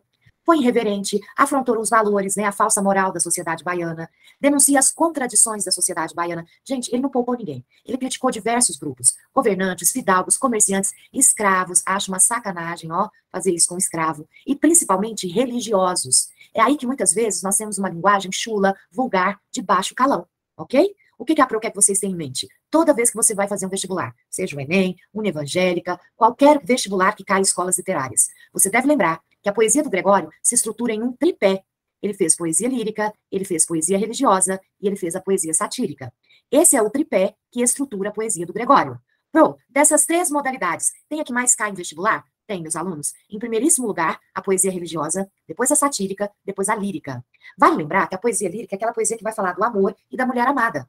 Então, meus alunos, eu quero que vocês tomem cuidado com um detalhe. Como Gregório descreve, como ele fala da mulher amada. Ora, se ele é um homem do barroco, a marca do barroco é a contradição, é o conflito, é a dualidade. Então, essa mulher, ora é anjo, ora é demônio. Por isso que o poema lírico que cai em prova, vamos ser bem sinceros, é um poema chamado Dona Ângela. E eu pergunto a vocês que estão aqui na nossa sala virtual, na aula passada, deu tempo para eu mostrar esse poema para vocês? Dona Ângela, anjo no nome, Angélica na cara. Não, né, Marcele? Então, a Pro vai mostrar agora esse poema, como é um poema queridinho de prova, gente. Pro vai colocar aqui no ponto para vocês. Vamos compartilhar aqui, ó. É o poema Dona Ângela.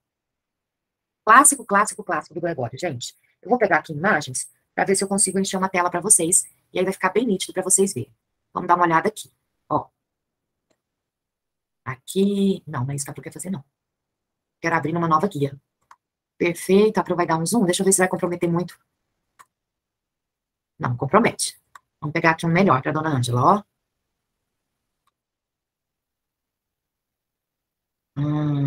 Aqui, meus alunos, esse aqui tá melhor, eu acho. Retrato de dona Ângela. Vamos lá. Olha só, gente. Quando a gente pensa em poesia lírica de Gregório, é esse o poema que cai. Esse aqui ficou bom para vocês verem. Todo mundo tá vendo ele? Quando a Pro coloca? Tá ok, não tá? Ó, ficou ok. Aparece na tela de vocês, não aparece? Sim? Perfeito. Então vamos lá. Gente, olha o poeminha, poema lírico do Gregório que mais cai em vestibular. Retrato, dona Ângela. Anjo no nome, Angélica na cara. Isso é ser flor e anjo juntamente. Ser Angélica flor e anjo florente, em quem, se não em vós se uniformara? Meus alunos, existe uma flor chamada Angélica. E aqui o eu lírico, ele faz um comparativo na primeira estrofe. Vocês vão perceber que é um soneto. Se o nome dela é Ângela, ela tem anjo no nome e ela tem a beleza da flor angélica na cara. Então ele questiona, qual outra mulher vai ter essas duas coisas ao mesmo tempo? Que mulher vai ser Angélica flor e anjo florente? Numa única figura. Aí olha o que ele diz na sequência. Quem veria uma flor que não a cortara de vir de pé da rama florescente? E quem um anjo vira tão luzente que por seu Deus não idolatrara?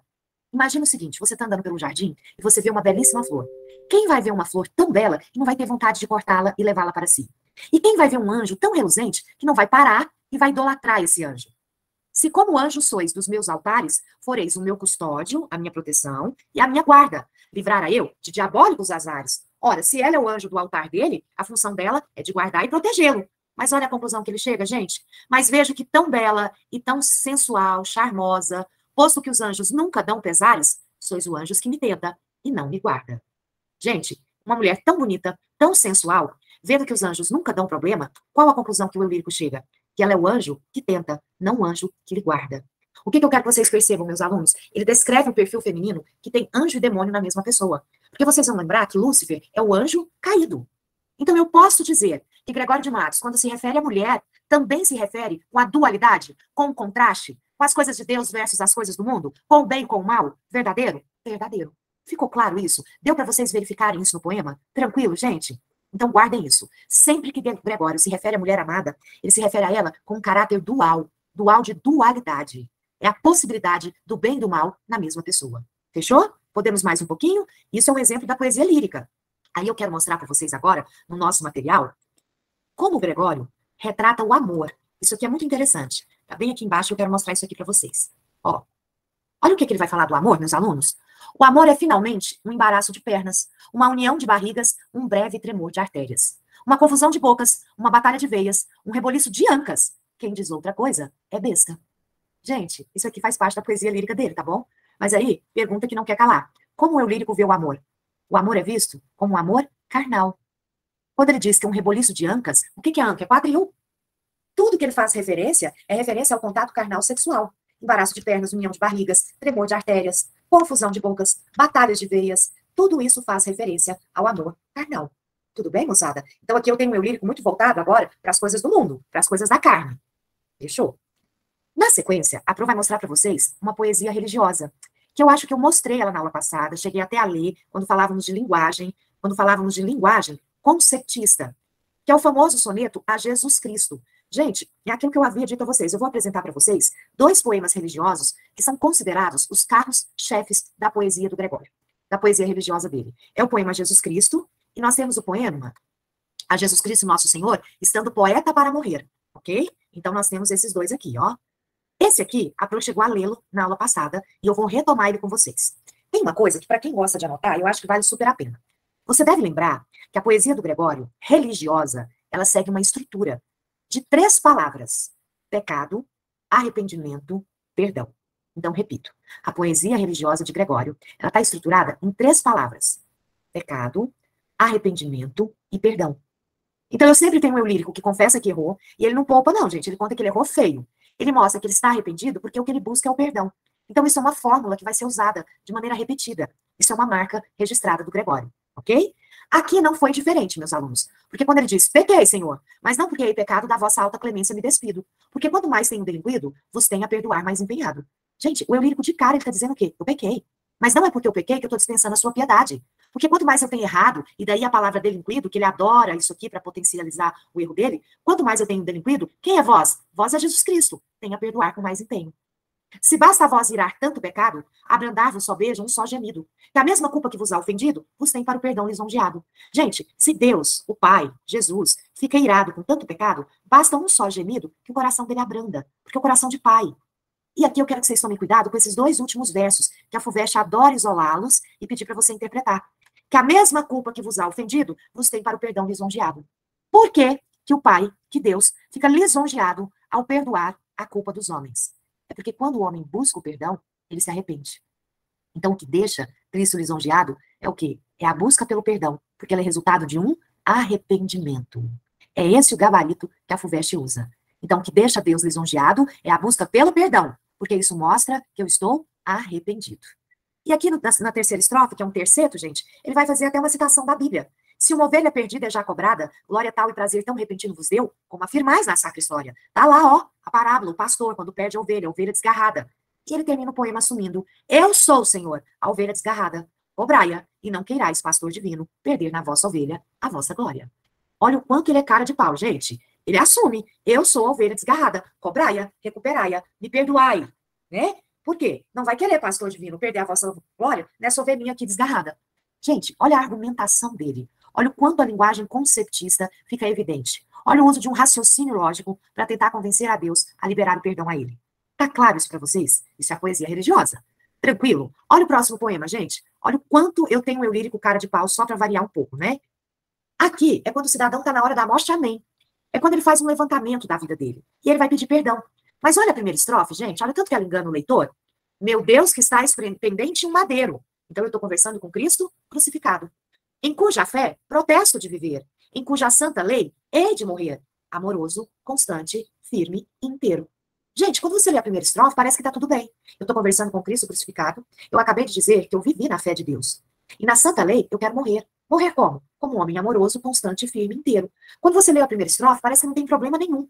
Agora, olha a segunda estrofe, gente. Neste lance, por ser o derradeiro, pois vejo minha vida anoitecer, olha a hora da morte. É, meu Jesus, a hora de se ver a brandura de um pai manso e cordeiro. Gente, olha só o quanto o cidadão é cara de pau. Então, é agora que eu estou perto de morrer que eu quero ver a brandura do pai. Cadê aquele pai manso e cordeiro? Olha o que ele diz na sequência. Muito grande é o vosso amor e o meu delito, gente. Olha a palavra que vem para potencializar o meu erro, ó. Delito está muito ligado com crime. Porém, por ter fim todo pecar, mas não o vosso amor, que é infinito. Esta razão me obriga a confiar que, por mais que pequei neste conflito, espero em nosso amor de me salvar. Meus alunos, vamos pegar essa linha de raciocínio? Todo pecar um dia chega ao fim. O que é infinito? O amor de Deus. É esta a razão, olha o termo que ele usa, que me obriga a confiar. Eu sou obrigado a confiar. Por quê? Porque, por mais que eu pequei, eu espero em vosso amor de me salvar. É um cara de pau, não é, gente? Mas é um cara de pau muito inteligente, muito bem estruturado. Ficou claro isso para vocês? Deu para perceber que na poesia religiosa do Gregório, eu tenho a consciência do pecado, o arrependimento e a busca do perdão. Ficou claro, Gustavo? Ótimo. Porque agora nós vamos falar de um poema satírico. E aí eu pergunto para vocês, na aula passada deu tempo para eu mostrar o pica-flor, não deu? Não? Então vamos lá. Vamos mostrar isso aqui agora. Vamos para baixaria agora, viu, Marcele? Agora é baixaria mesmo. Então, olha só. Poema. Pensa num poema polêmico. Pica-flor. Cuidado, né? Escrever um nome desse. Aqui. Gente, vamos lá. Deixa eu ver se essa imagem vai estar boa, grande. Essa aqui acho que é melhor. Aqui, essa aqui que é boa. Aqui. Gente, uma freira, certa vez, disse para o poeta que o nariz dele parecia o bico de um beija-flor. Arqueado. Então ela chamou ele de pica-flor, ela apelidou o poeta de pica-flor. E ele escreve um poema como resposta para essa freira. Preparem os ouvidos. Se pica-flor me chamais, pica-flor aceito ser. Mas resta agora saber se no nome que me dais, meteis a flor que guardais, no passarinho melhor. Se me dais este favor, sendo só de mim o pica, e o mais vosso, claro, fica, que fico então, pica-flor. Gente, isso aqui é um poema feito no século XVII, tá bom? Por uma freira. Olha que loucura. Olha que cara de pau. Ó, se pica-flor me chamou, eu aceito ser. Só que eu quero saber se meteis a flor que guardais no nome que me destes. Se meter no passarinho, melhor. Gente, se fizesse favor, sendo só de mim, o que eu tenho? Eu só tenho pica. E o vosso, claro, fica. O que ela tem? Ele já disse o que ele tem. O que ela tem, claro, fica. Então, eu aceito ser o pica-flor. Gente, o que é isso? Sangue do cordeiro, professora. Gente, é muita baixaria, gente. Não é à toa que o Gregório de Matos foi convidado a se retirar da Bahia, gente. Ele foi expulso de Salvador, ele foi morar no Recife, e quando ele tentou voltar para Salvador, não aceitaram ele lá. Alegando o quê, pro? Alegando, gente, ele foi convidado, né, Marcele? Alegando que ele não tinha moral, que ele era um imoral. Olha só. E aí ele morreu no Pernambuco. Por isso o carinhoso apelido, Gustavo Perfeito. Por isso o apelido Boca do Inferno. Não é à toa, não. Tá claro? Agora, a Pro vai mostrar um poema para vocês, que é o queridinho de prova, quando cai poesia satírica. É um puxão de orelha que ele vai dar à cidade da Bahia. Porque o que está acontecendo no século XVII? O engenho vai cair, vai chegar ao declínio do engenho, a decadência. Até porque o nosso açúcar, vocês vão lembrar lá da aula de história, está concorrendo com o açúcar das Antilhas. E o preço do nosso açúcar vai despencar. Então, quem está levando vantagem com isso são os comerciantes, não os senhores de engenho. Porque o comerciante agora, eu tenho mais oferta. Eu tenho lugares para procurar com preço mais em conta. Então ele escreve o famoso poema Triste Bahia.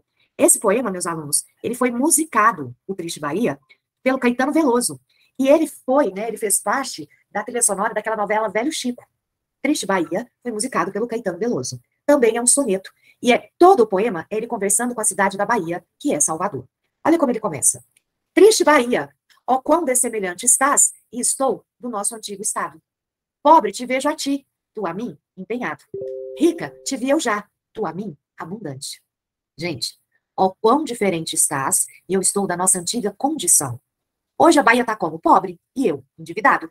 A Bahia antes era como rica, e eu, abundante. Na segunda estrofe, ele vai mostrar onde a Bahia errou e onde ele errou. A ti trocou-te a máquina mercante, que em tua larga barra tem entrado. A mim foi me trocando e tem trocado tanto negócio e tanto negociante. Gente, a máquina mercante são os navios que vêm do exterior, trazendo produtos para serem vendidos no Brasil. O problema é que nós sempre tivemos o velho problema. A matéria-prima sai daqui a preço de banana e o produto que compramos vem a preços absurdos. E qual foi o problema dele? Eu tenho trocado, venho trocando e tem trocado tanto negócio, tanto negociante. Ora, eu tenho agora os comerciantes escolhendo de quem vão comprar. Então, meu problema agora são os negócios, trocando os negociantes. Deixem dar tanto açúcar excelente pelas drogas inúteis que a abelhuda simples aceita do sagaz Brichote. Gente, Brichote é estrangeiro. Olha o que ele está dizendo. Deixem dar o açúcar excelente pelas quinquilharias. Que intrometida, simples aceita do esperto estrangeiro. E aí ele termina, gente, com um sonho. Oh, se quiser a Deus, que de repente um dia amanheceras tão sisuda que fora de algodão o teu capote. Traduzindo, ó Bahia, tomara que um dia você acorde ajuizada e compre aquilo que você dê conta de bancar. A sua roupa seja de algodão, porque é a matéria-prima que você dá conta de bancar. Gente, é ou não é uma crítica? É uma crítica à aparência, a uma sociedade que aparenta ser e que a aparência é mais importante do que qualquer coisa. E que muitas vezes eu vou me endividar para manter a aparência. Tá ligado que você pode usar esse poema numa redação como repertório, a uma crítica da sociedade que supervaloriza a aparência ou o consumismo. Ok? Dá para usar no repertório de redação o poema A Cidade da Bahia. Você pode falar, Gregório de Matos, no século XVII, já está fazendo essa crítica. Olha o que a Pro colocou aqui do lado, ó. O eu lírico lamenta as mudanças sofridas pela Bahia e o empobrecimento que isso lhe trouxe. Assim, o comércio é tratado como algo prejudicial, pois apresenta a possibilidade de ascensão social para os comerciantes, em um contexto em que os senhores de engenho perdiam força por causa da concorrência com o açúcar das Antilhas. Nos últimos tercetos, o eu lírico acusa a Bahia por receber em troca de seu açúcar excelente bens supérfluos. Por fim, ele demonstra um desejo de que a Bahia descartasse o luxo, que lhe custava caro, e voltasse a usar roupa de algodão, matéria barata e modesta. É ou não é um puxão de orelha, gente? Daqueles? Tudo bem? Isso é uma poesia satírica do Gregório. Tranquilo até aqui? Então, olha só. Nós vimos um exemplo de poesia lírica, 2 de religiosa, porque são os 2 poemas que mais caem em prova, e nós temos a satírica, que é o carro-chefe. Tem um poema dele, gente, chamado A Bahia Tem 2 Fs. E o tempo todo ele vai dizer que a cidade da Bahia é formada por 2 Fs, um de furtar, outro de fuder. Como é que é, professora? Ele escreve assim, gente. E ele diz que você... Aí ele vai soletrando a palavra Bahia. Ele fala, ó, quem vê a palavra Bahia vai dizer, não tem F nenhum, mas eu te garanto que aqui tem 2 Fs. Enquanto uns estão furtando, outros estão se fudendo. Olha que belezura. Isso foi dito com essas palavras no século XVII. Tá claro, gente? Tá ok para vocês? Podemos ir para a prosa? Podemos falar do padre Antônio Vieira? Bora lá? Podemos? Cadê vocês, gente? Conversa comigo. Vou ver vocês aqui no bate-papo. Tá claro, Pedro? Pedro disse que tá ok. Muito bem. A Ludmila, a Amanda, tá tudo sob controle? Então tá. Então falta só um pouquinho pra gente terminar a parte de escolas e ir para o Univ, tá bom? Agora nós vamos falar do padre Antônio Vieira. E a primeira coisa, meus alunos, que eu quero que fique na cabeça de vocês. Das coisas que Vieira produziu, o que mais importa é você lembrar do sermão. E o aluno tem que saber o que é um sermão. Se você é católico hoje, acontece uma coisa na missa que funciona assim. O padre lê o evangelho, todo mundo se senta. E começa o momento da pregação. Esse momento antes era chamado de momento do sermão. Só que com o passar do tempo, o sermão tomou um ar muito pejorativo, de bronca. Tanto que se o aluno vira para mim e fala assim, minha mãe me passou um sermão. Eu já tenho noção de como foi a conversa. Hoje, a igreja chama esse momento de pregação de homilia. Antes, era chamado de sermão. Ok. Só que antes, o padre escrevia o sermão previamente. Ele preparava o sermão e ia ler no púlpito da igreja. É por isso que o nosso padre Antônio Vieira tem mais de 200 sermões produzidos e catalogados. Hoje não. Hoje esse momento do padre é um momento espontâneo. É o momento de uma pregação espontânea, ok? É por isso, meus alunos, que a FUVEST, que a Unicamp, vira e mexe, coloca um trechinho do sermão do Vieira. É por isso que o Vieira já caiu no Enem também. Então, o texto que importa ao pensar em Vieira é o sermão. E para falar do Vieira, eu quero que vocês tomem cuidado com isso aqui. Existem 3 possibilidades de sermão.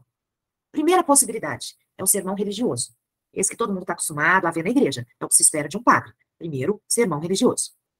A segunda modalidade, gente, é o meta-sermão. É o sermão que o assunto dele é o próprio sermão. É a pregação. É como ser um bom pregador e fazer uma boa pregação. Isso é um meta-sermão. E, por fim, a terceira e última etapa é o que nós chamamos de sermão crítica social. O Vieira, gente, ele ficou 2 anos preso pela Inquisição, porque ele defendia mesmo, gente. Ele era contra a escravidão, ele era contra a perseguição aos judeus. Então ele vai ser preso pela Inquisição, ele é um padre. Então ele tocou em demandas sociais, professora? Sim, ele fez o sermão crítica social. Então vamos recapitular? Quais as 3 modalidades do sermão do Vieira? Primeiro, sermão religioso. Segundo, meta-sermão. Terceiro, é o sermão crítica social. Tranquilo?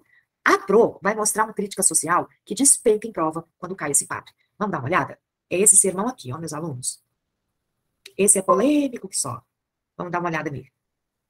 Gente, olha o título do sermão. Sermão pelo bom sucesso das armas de Portugal contra a Holanda. E pro contexto de invasões holandesas. O sermão pregado por Padre Antônio Vieira na Igreja de Nossa Senhora da Ajuda, na Bahia, no ano de 1640. No sermão, Vieira ameaça deixar Deus, se ele deixar o Brasil ser entregue aos holandeses. Gente, o padre vai surtar nesse sermão. Vocês vão ver que está aqui entre aspas. Então, eu tenho 3 trechos e o que despenca em prova é esse último aqui.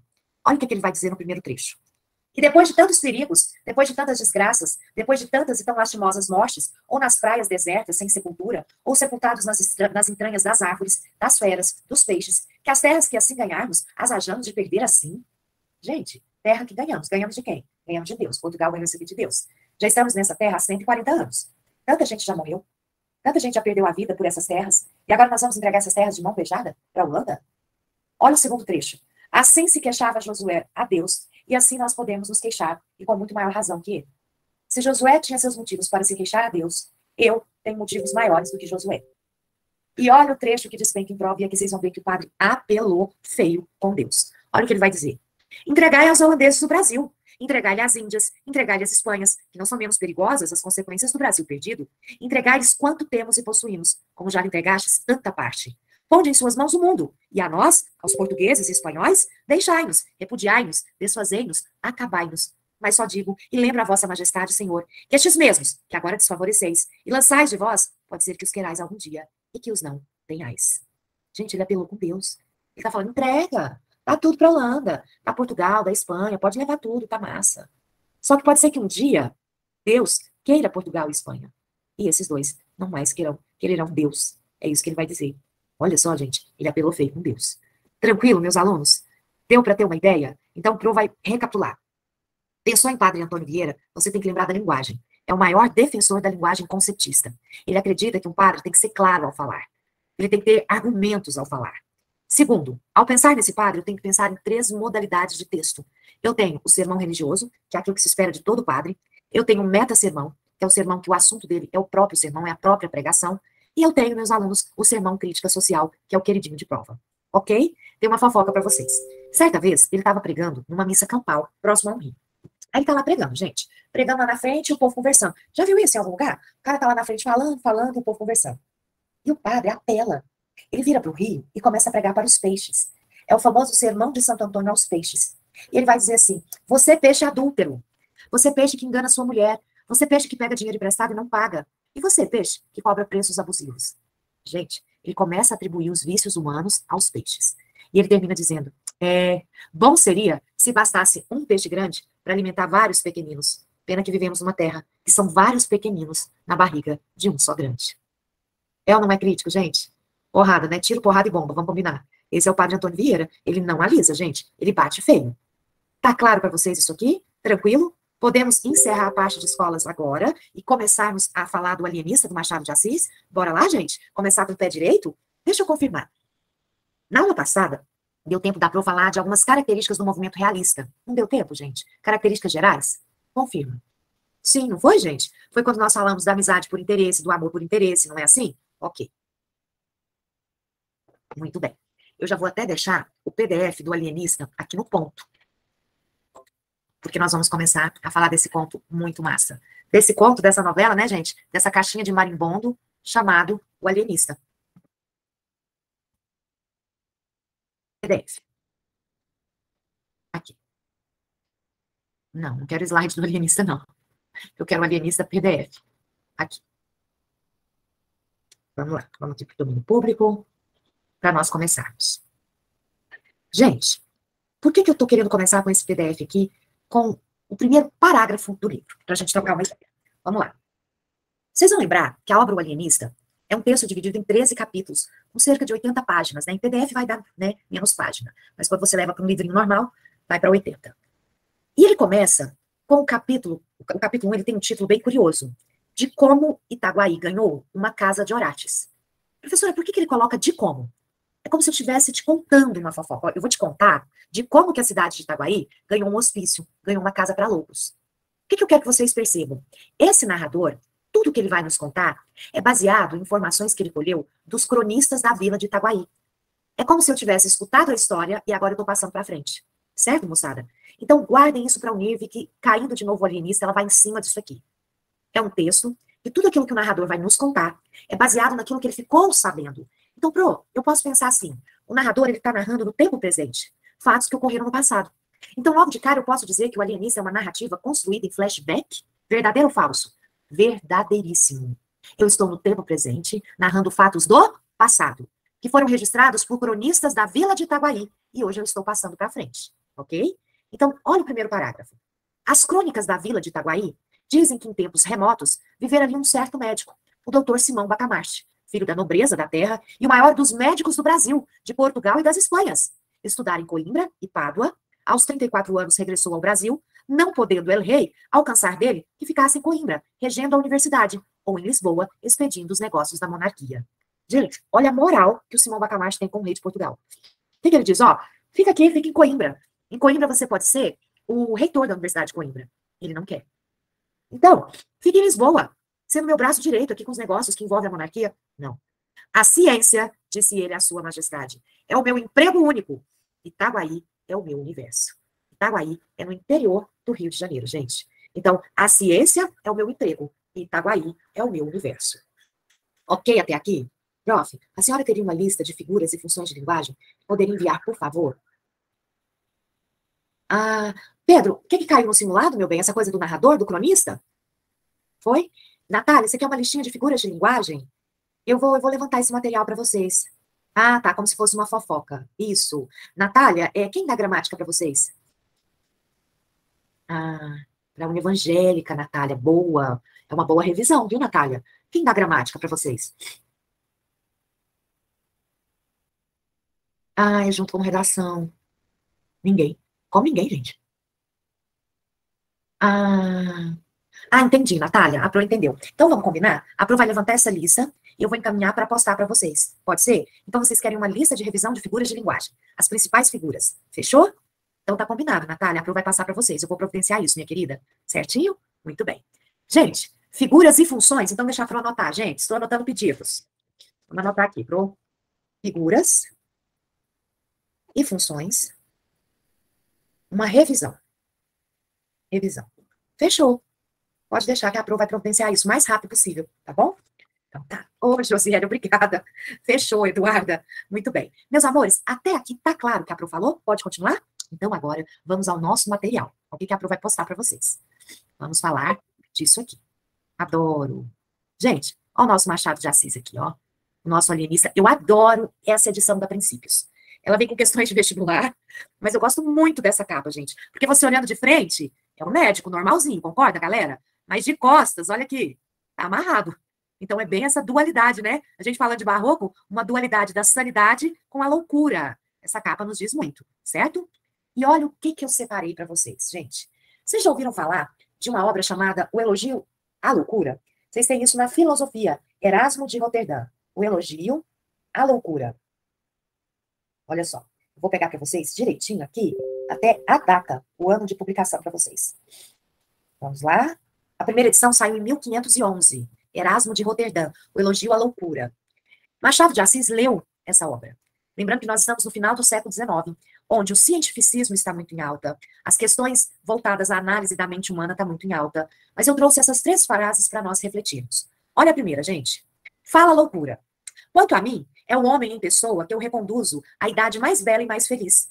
Se os mortais se abstivessem totalmente da sabedoria e só quisessem viver submetidos às minhas leis, é certo que não conheceriam a velhice e gozariam felizes de uma perpétua juventude.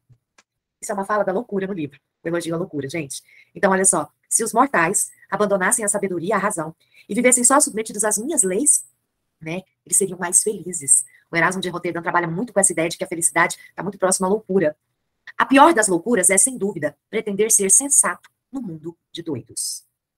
Gente, essa frase do Erasmo de Roterdã é a frase que define Simão Bacamarte. Tem muitos críticos que acreditam que essa frase foi o pontapé inicial que Machado de Assis escreveu Alienista. Repito, a pior das loucuras é, sem dúvida, pretender ser sensato no mundo de doidos. Olha só, isso tem muito do Simão Bacamarte, não é? E por fim, olha só, rir de tudo é coisa dos tontos, mas não rir de nada é coisa dos estúpidos. Pesado, hein, Pro? Lembrando que ele trabalha muito o conceito de felicidade associado à loucura. Então, isso tudo vem de qual obra? O Elogio à Loucura, publicado em 1511, Erasmo de Roterdã. Certo, moçada? E Machado de Assis vai beber nessa fonte. Tranquilo até aqui? Vocês conheciam essa obra? Vocês já ouviram falar dessa obra? Sim, não já? Não? Não, Josiele? Quem não viu, depois dá uma pesquisada que eu acho que vai acrescentar muito, viu? Pedro, Josiele, a Marcele, não é? Sabe outro que fala muito da loucura? É o Foucault. Eu gosto muito da história da loucura do Foucault. É fenomenal. A história da loucura, Michel Foucault. Foucault é o cara, né? Muito bem. Então vamos lá, continuando, ó. Eu vai aumentar aqui. Gente, aí nós vamos para algumas questões gerais. Falar um pouco sobre o tempo, sobre a linguagem. Então, o tempo e o espaço. Eu estou falando de algo que ocorreu no passado. Isso permite a visão de veracidade. Ó, aconteceu. É verdade o que eu estou te contando. Tema universal. Permite ser visto também no presente. A loucura é um tema universal, que não está preso ao século XIX. Você vê que o Erasmo de Roterdã está no século XVI. Olha que loucura. Brasil sendo descoberto em 1500. 1511 ele publica isso aí. Então, dá para ver que o tema da loucura ele é universal. Itaguaí é o microcosmos, miniatura que reproduz a sociedade humana. Guardem essa expressão que isso cai muito. Gente, é como se Itaguaí fosse um experimento. É o micro para eu ter uma noção do macro. Entendendo Itaguaí, eu entendo o homem no seu sentido mais amplo e universal. Eu estou estudando uma parcela da sociedade. Isso é muito olhar cientificista. Porque se vocês lembrarem, por exemplo, vamos pensar a galera que faz o curso de farmácia, a galera que faz experimento, química, biologia. Você faz um experimento e você vai testar numa parcela de moradores de Goiânia. Não tem como você testar em todos os moradores. E com base em questões estatísticas, você vai ter um traço, você vai ter um perfil que você pode definir o efeito daquilo, daquela pesquisa. Então, eu pego o micro para entender o macro. Tudo bem? Linguagem clara, exatidão, perfeição sintática e vocabular. Traduzindo, é aquilo que nós falamos na aula passada. Linguagem culta e objetiva, gente. Isso é a marca do texto machadiano.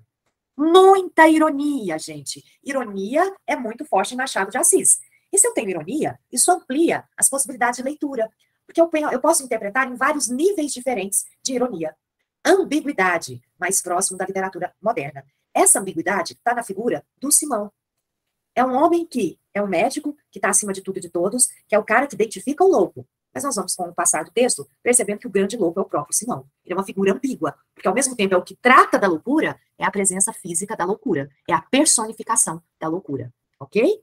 Depois, Pro, primeiro capítulo, gente, de como Itaguaí ganhou uma casa de Horácio. O que a Pro fez nesse material, ó?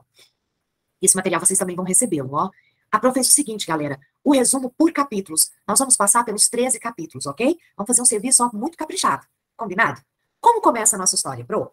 Começa, gente, com informações sobre Simão, descrevendo quem é o Simão. É um médico que estudou em Coimbra, estudou em Pádua, na Itália, extremamente respeitado, um homem culto. Isso é fato, isso ninguém discute, certo? De excelente formação.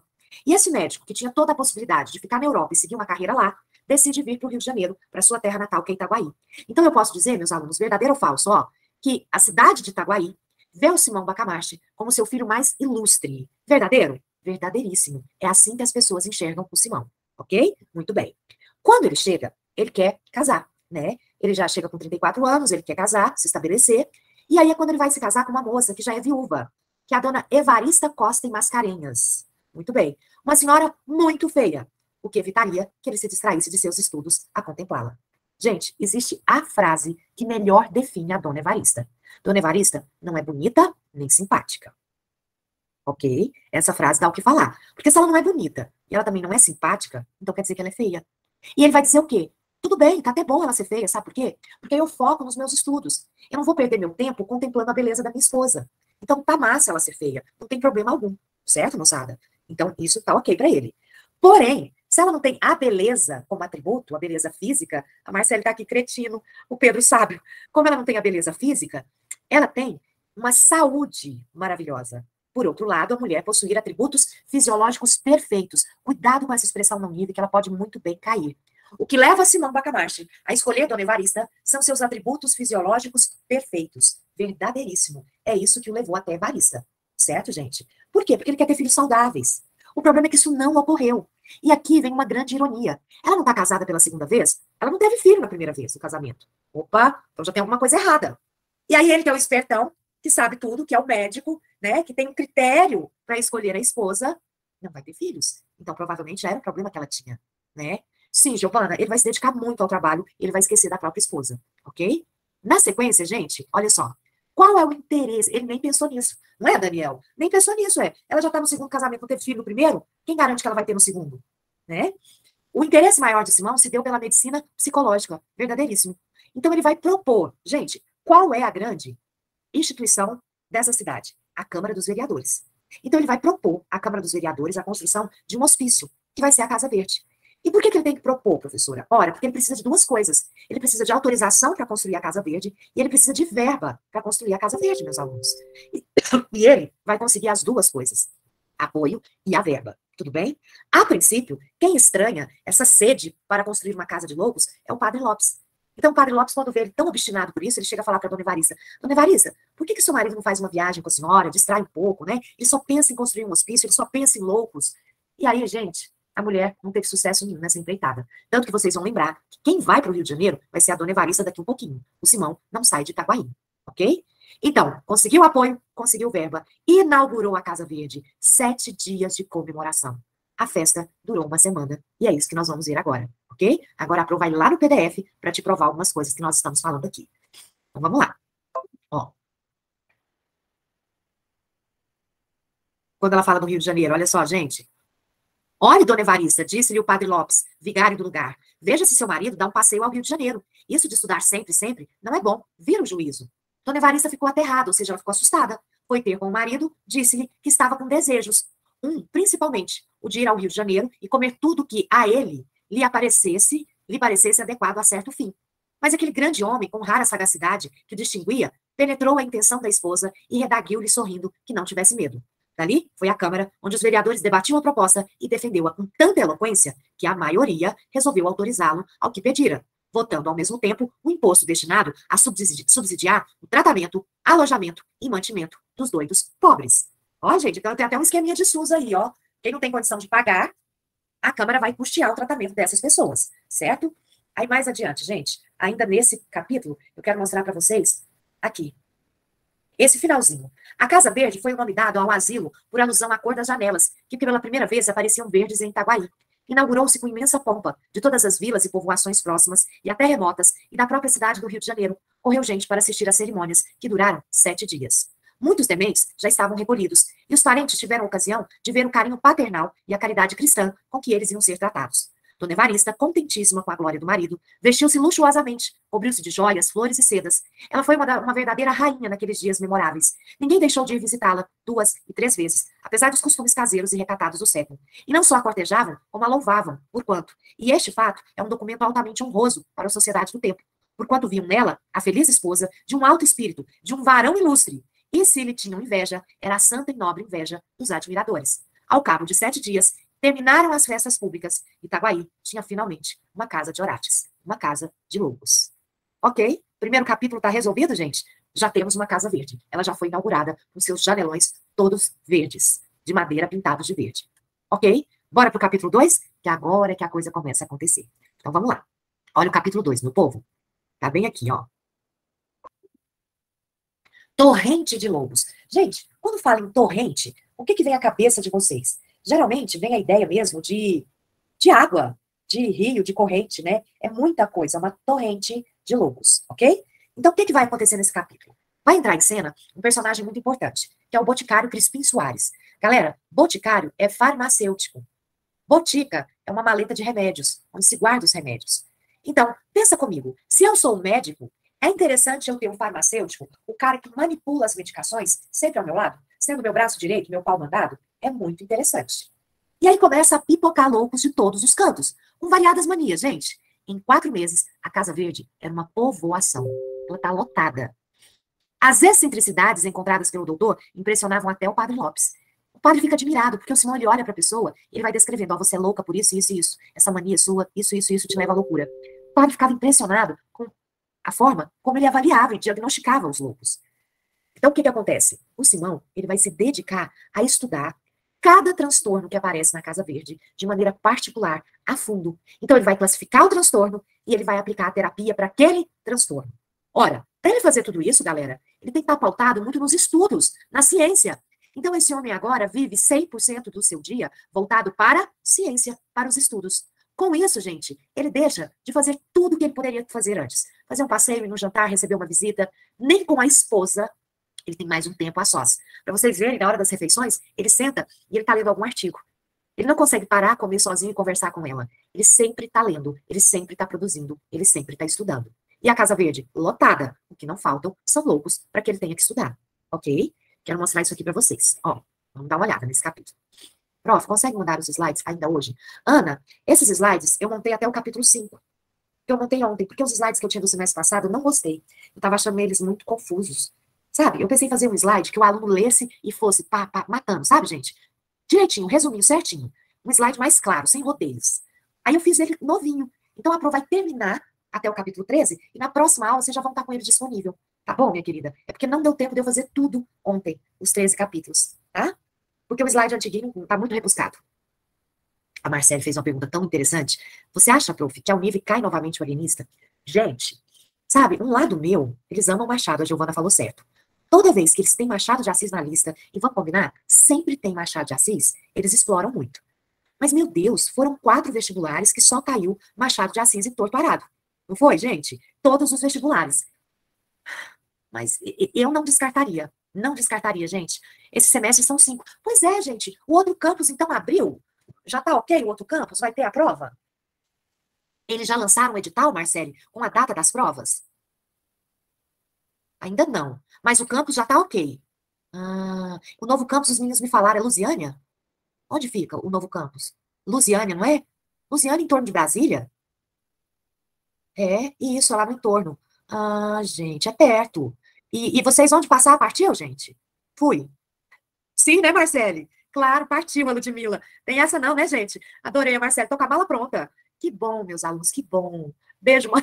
Adorei, Josiele. Vocês vão passar em nome de Jesus, viu, gente? Esse é o momento de vocês. Pensa assim, né? É o momento de vocês. E o que eu puder fazer para dar detalhes desses livros, a Pro vai dar detalhes. Tá bom? Vamos continuar então, meus amores? Então, combinadíssimo. Semana que vem vocês já estão com esse slide em mãos, tá? Ok. Gente, para continuarmos, recapitulando aqui, olha só, a Pro vai mostrar o capítulo 2 para vocês, a Torrente de Lobos. Olha alguns trechinhos. 3 dias depois, numa expansão íntima com o Boticário Crispim Soares, desvendou o alienista o mistério do seu coração. A caridade, senhor Soares, entra de certo no meu procedimento, mas entra como tempero, como sal das coisas, que é assim que interpreta o dito de São Paulo aos Coríntios. Se eu conhecer quanto se pode saber, e não tiver caridade, não sou nada. A principal nesta minha obra da Casa Verde é estudar profundamente a loucura, os seus diversos graus, classificar-lhe os casos, descobrir, enfim, a causa do fenômeno e o remédio universal. Esse é o mistério do meu coração. Creio que com isso presto um bom serviço à humanidade. Caridade, gente? Como é que eu falo em caridade numa instituição que é particular e que vai deixar o Simão podre de rico? E nós vamos ver no capítulo 3, ele vai levar a esposa no escritório, abrir uma caixa de madeira com toda a fortuna dele guardada. Que os pobres que vão para a Casa Verde são subsidiados pela prefeitura. Como é que eu falo em caridade? O que é isso, gente? Isso é ironia. Isso é uma crítica de Machado de Assis. Há muitos que utilizam da caridade, falando que estão fazendo caridade, mas na verdade o que querem é o benefício próprio. Isso é ironia do texto machadiano, ok? Mais embaixo, eu quero mostrar outro trecho para vocês. Ó, aqui. Mais embaixo. Ó. Falando dos loucos, né? E das manias, né? O ciúme satisfez-se, mas o vingado estava louco. A pessoa que tinha ciúme, a pessoa que queria, de alguma forma, se vingar de outro por conta dos ciúmes. Mania de grandeza, gente. Tudo isso é loucura. Tudo bem? Aí, olha só, mais adiante. Vou mostrar para vocês. Ó. Eu gosto desse trecho. Que, na verdade, a paciência do alienista era ainda mais extraordinária do que todas as manias hospedadas na Casa Verde. Nada menos que assombrosa. Simão Bacamarte começou por organizar um pessoal de administração. E, aceitando essa ideia ao boticário Crispim Soares, aceitou-lhe também 2 sobrinhos, a quem incumbiu da execução de um regimento que lhes deu, aprovado pela Câmara, da distribuição da comida e da roupa, e assim também da escrita, etc. Era o melhor que podia fazer, para somente cuidar do seu ofício. Traduzindo, ele vai colocar pessoas trabalhando na Casa Verde, para que ele não tenha que se preocupar com a parte burocrática nem administrativa, para que o foco dele seja única e exclusivamente a ciência. A Casa Verde, disse ele ao vigário, é agora uma espécie de mundo, em que há o governo temporal e o governo espiritual. E ele chama o Padre Lopes para ajudar a gente no governo espiritual daquelas pessoas, para prestar assistência espiritual para aqueles que estavam presos, certo? Aí, moçada, olha o finalzinho. E cada dia notava uma observação nova, uma descoberta interessante, um fenômeno extraordinário. Ao mesmo tempo, estudava o melhor regime, as substâncias medicamentosas, os meios curativos e os meios paliativos, não só os que vinham dos seus amados árabes, que ele usa muita medicação estudada pelos árabes, como os que ele mesmo descobria, a força de sagacidade e paciência. Ora, todo esse trabalho levava-lhe o melhor e o mais do tempo. Mal dormia e mal comia. E ainda comendo, era como se trabalhasse, porque ora interrogava um texto antigo, ora ruminava uma questão, ia muitas vezes de um cabo a outro do jantar, sem dizer uma só palavra a Dona Evarista. Ih, deu ruim, né, Pro? Deu muito ruim, gente. Dona Evarista vai abrir a boca, ela vai reclamar. Ela vai usar a ideia, é uma ideia muito recorrente. Eu virei viúva de marido vivo. Sou viúva de um que, né, se foi de fato. Casei de novo, mas me sinto como se fosse viúva de marido vivo. Eu tenho um marido ausente. Vamos ver o que aparece nesse capítulo? Deixar para eu compartilhar com vocês. Olha só. Vamos lá, então. Ó. Aqui, capítulo 3. Deus sabe o que faz. Adoro a ironia desse título. Quando a Dona Evarista, né, ela se sente abandonada pelo marido, ela vai ser muito firme e ela vai culpar os loucos da Casa Verde. Então ela vai dizer, quem diria que essa meia dúzia de loucos seriam responsáveis pela minha desgraça, pelo meu sofrimento? Isso é na hora do jantar. O Simão, ele vai sugerir a ela, minha querida, por que você não faz uma viagem? Vai para o Rio de Janeiro. E ela fala, ó, como assim Rio de Janeiro? Como é que eu vou sozinha para o Rio de Janeiro? Não, leva a sua tia. Simão, você tá maluco? Como é que eu levo a minha tia para o Rio de Janeiro? Isso vai ficar muito caro. É a hora que ele interrompe o jantar, e leva a esposa, gente, para o escritório dele, que é quando ela vai ver a fortuna que ele acumulou com a renda da Casa Verde. Por que Capelo gosta dessa cena? Quando ele abre a caixa, que ela fica embasbacada com a quantidade de dinheiro, ele vai ser irônico. Ele vai falar para ela, quem diria que essa meia dúzia de loucos, hein, daria esse tanto de dinheiro? É isso que ele está dizendo. E olha a resposta irônica. Deus sabe o que faz. Tá vendo, gente? Pagando bem que mal tem. Uma coisa é ter marido ausente e ser um pé rapado. Outra coisa é ter marido ausente e dinheiro para torrar. O dinheiro vai suprir a ausência desse marido de alguma forma. Concorda? Olha só, meu povo. Em 3 meses, organizou-se a jornada na qual Dona Evarista era acompanhada pela mulher, né, do boticário, um sobrinho dele, pela tia, por um padre, diversos pajens e mucamas. É uma comitiva, gente. Gente, uma viagem do interior para a Coxa, ela não conhecia a Coxa, a capital. Era uma viagem como se você fosse fazer hoje uma viagem internacional. Você tem que se organizar, você tem que se preparar. Eu adoro o final desse capítulo, porque é a hora da despedida. Gente, o Crispim, ele chora, ele fica triste quando a esposa tá indo embora. E o Simão, com um sorriso nos lábios, por quê? Porque ele só pensava nos seus loucos. O que que o Simão vai pensar? Obrigado, Senhor, porque agora sem essa mulher aqui, eu posso me dedicar melhor aos meus loucos.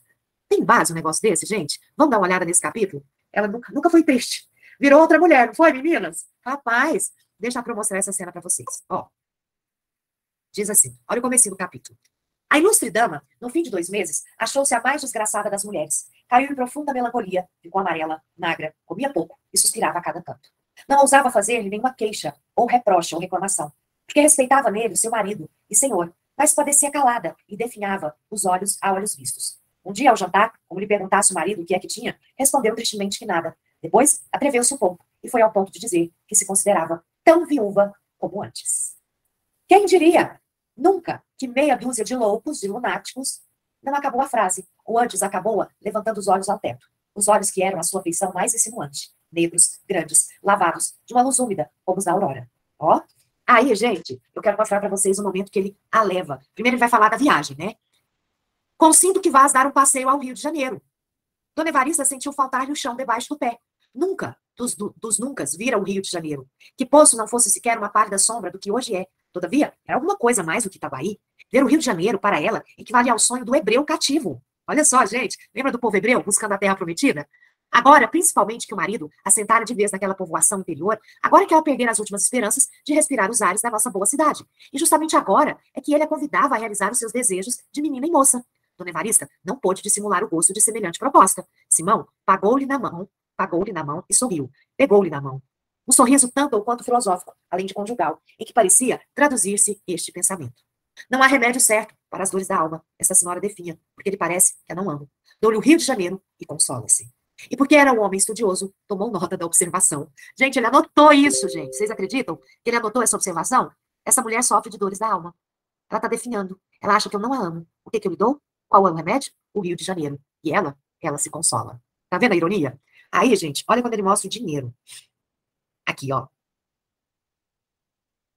Ele diz assim, que importa? Temos ganho muito, disse o marido. Ainda ontem o escriturário prestou-me contas. Queres ver? E levou aos livros. Dona Evarista ficou deslumbrada. Era uma via láctea de algarismos. E depois levou às arcas, onde estava o dinheiro. Deus, era um monte de ouro. Eram 1000 cruzados sobre 1000 cruzados. Dobrões sobre dobrões. Era opulência. Enquanto ela comia o ouro com seus olhos negros, o alienista olhava e dizia-lhe ao ouvido com a mais pérfida das alusões. Quem diria que meia dúzia de loucos... Dona Evarista compreendeu, sorriu e respondeu com muita resignação. Deus sabe o que faz. 3 meses depois, efetuava-se a jornada. Dona Evarista, a tia, a mulher do boticário, o sobrinho deste, um padre que o alienista conhecera em Lisboa e que de aventura achava-se em Itaguaí, 5 ou 6 pajens, 4 mucamas, tal foi a comitiva que a população viu dali sair em certa manhã do mês de maio. As despedidas foram tristes para todos, menos para o alienista. Conquanto as lágrimas de Dona Evarista fossem abundantes e sinceras, não chegaram a abalá-lo. Homem de ciência, e só de ciência, nada o consternava fora da ciência. E se alguma coisa o preocupava naquela ocasião, se ele deixava correr pela multidão um olhar inquieto e policial, não era outra coisa mais do que a ideia de que algum demente podia achar-se ali, misturado com agente de juízo. Adeus! Soluçaram enfim as damas e o boticário. Ó quem chorou! E partiu a comitiva. Crispim Soares, ao tornar a casa, trazia os olhos entre as 2 orelhas de besta ruana, em que vinha montado. Simão Bacamarte alongava os seus pelo horizonte adiante, deixando ao cavalo a responsabilidade do regresso. Imaginem vivaz do gênio e do vulgo. Um fita o presente, com todas as suas lágrimas e saudades. Outro devassa o futuro, com todas as suas auroras. Gente, o boticário olha para o presente, por isso que ele chora, por isso que ele tem saudades. E o alienista, ele vê o futuro, por isso que ele vê o nascer, a perspectiva. Tudo bem? Tranquilo até aqui? Ficou claro, meus alunos? Tranquilo? Olha só. O que acontece? Na sequência, nossa aula já está terminando, mas eu quero mostrar isso aqui para vocês. Vai vir uma teoria nova. Eu vou mostrar essa teoria agora e eu vou deixar para mostrá-la no texto na semana que vem, o capítulo 4. Que teoria, Pro? Após formular uma teoria que considerava revolucionária, Dr. Simão convida o Crispim para conhecê-la. Os doentes mentais o levaram a concluir que a loucura era muito mais abrangente do que parecia, e que só poderiam ser considerados sãos, saudáveis, aqueles que não têm absolutamente nenhum desvio de comportamento. Como é que é, Pro? Para tudo. A Pro vai até marcar isso aqui de vermelho. Ó. Deixa a Pro colocar isso aqui. E eu vou colocar... Deixa eu para vermelho. Eu quero colocar esse tudo maiúsculo. Ok. Deixa eu encher, porque isso aqui é muito importante. Então, vamos lá? Qual é a nova teoria do Simão, gente? Só poderiam ser considerados sãos, ou seja, saudáveis, aqueles que não têm absolutamente nenhum desvio de comportamento. Aí eu pergunto a vocês, meus alunos, quem de nós não tem nenhum desvio de comportamento? Lascou. Porque se essa é a nova teoria do Simão, ele vai começar a identificar a loucura em tudo. Ele vai ver traços da loucura em todo mundo, porque todo mundo, de uma forma ou de outra, maior ou menor, tem algum desvio no comportamento. Quando ele conta isso, o Boticário acha isso muito extremista, né? E ele chega até a dizer, olha só, não seria interessante usar uma matraca para anunciar isso ao povo? O que é matraca? É um instrumento, gente, ele é de madeira, e ele tem uns discos de alumínio que faz barulho. Aí o pessoal, o homem que tinha matraca, saía na rua fazendo esse barulho para dar alguma notícia. É o carro de som do século XIX, é o carro da pamonha do século XIX. Então ele vai até sugerir, ó, então tem que deixar essa teoria pública. O Simão, no entanto, achou melhor colocar logo a teoria em prática, meus alunos. Que ia avisar o povo que vamos colocar essa teoria em prática. Não é à toa que olha o título do capítulo, uma nova teoria. Meus alunos, agora é que o bicho vai pegar na história. Porque vamos combinar? Agora, o Simão vai à rua à caça dos loucos de Itaguaí. Para ele, todo mundo é louco. E a Casa Verde vai ficar super lotada.